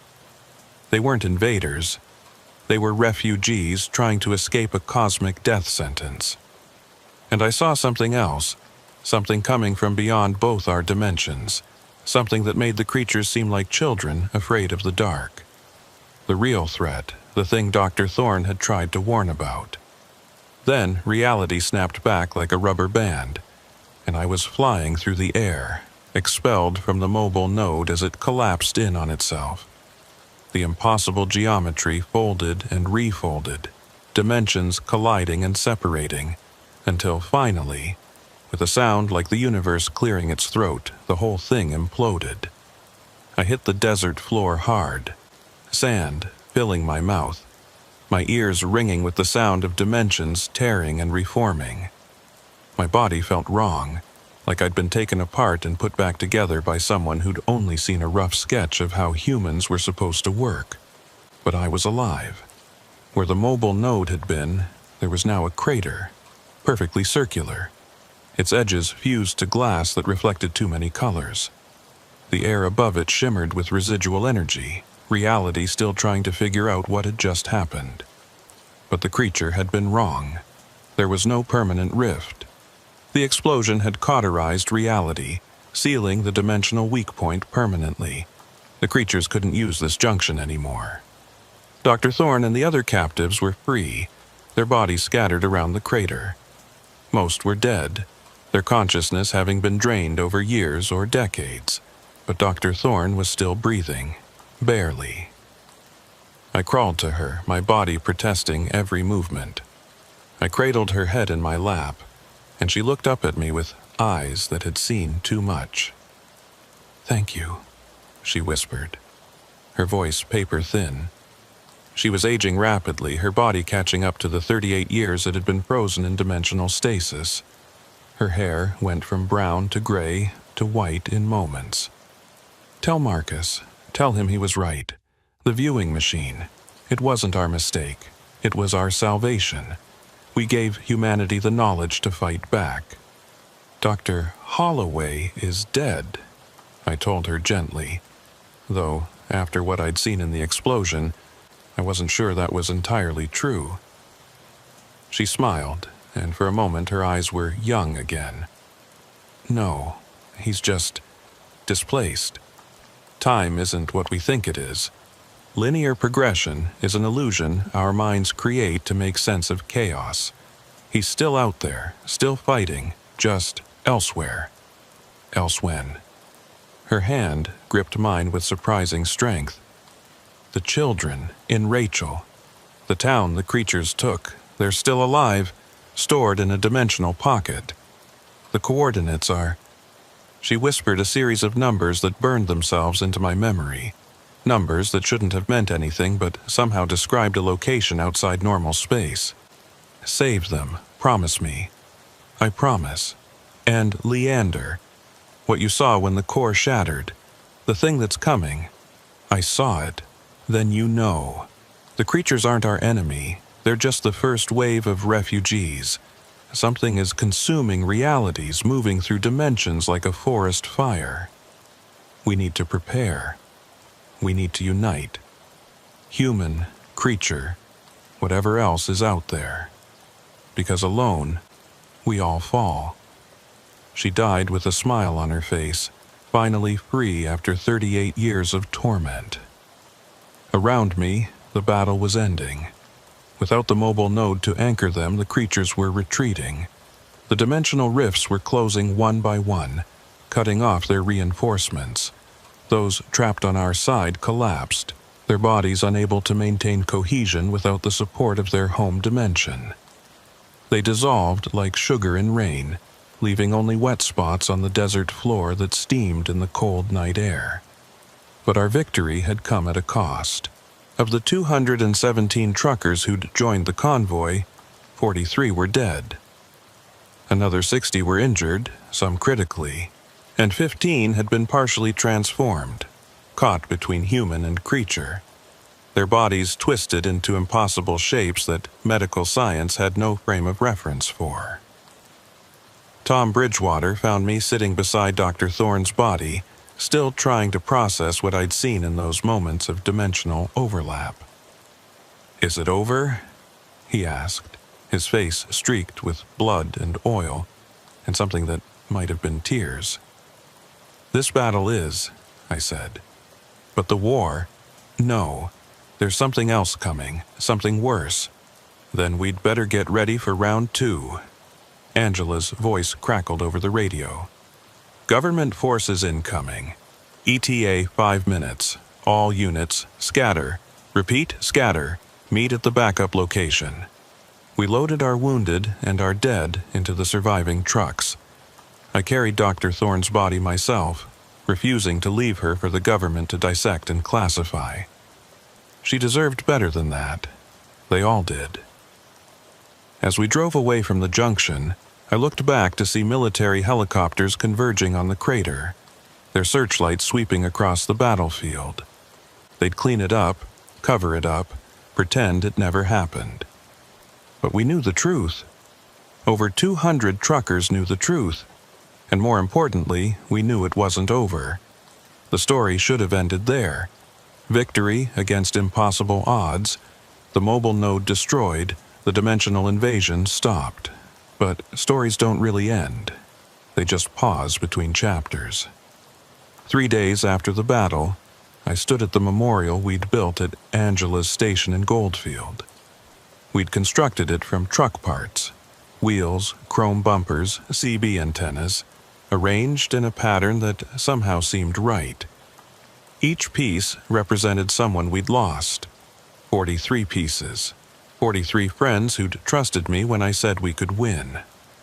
The government had tried to shut us down, of course. They'd sent agents to intimidate us, offered us money to stay quiet, threatened us with prosecution under laws that probably didn't actually exist. But what could they do, really? Arrest 200 truckers?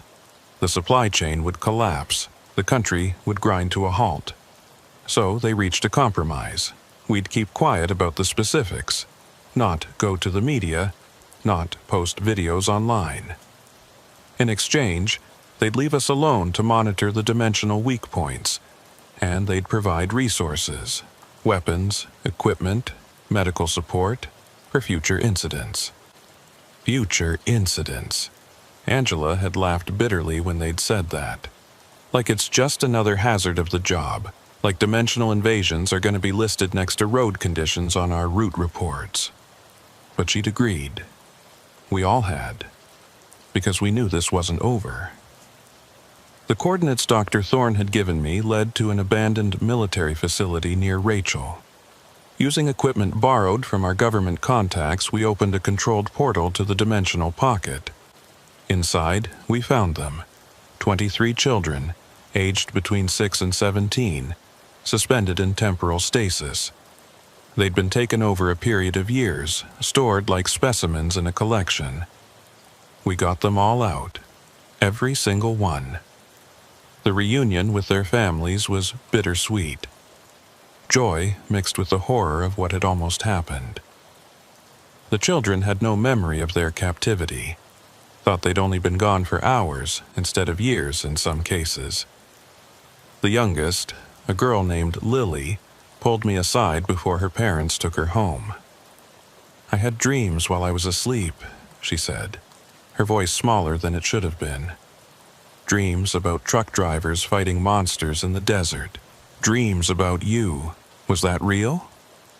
"What do you think?" I asked.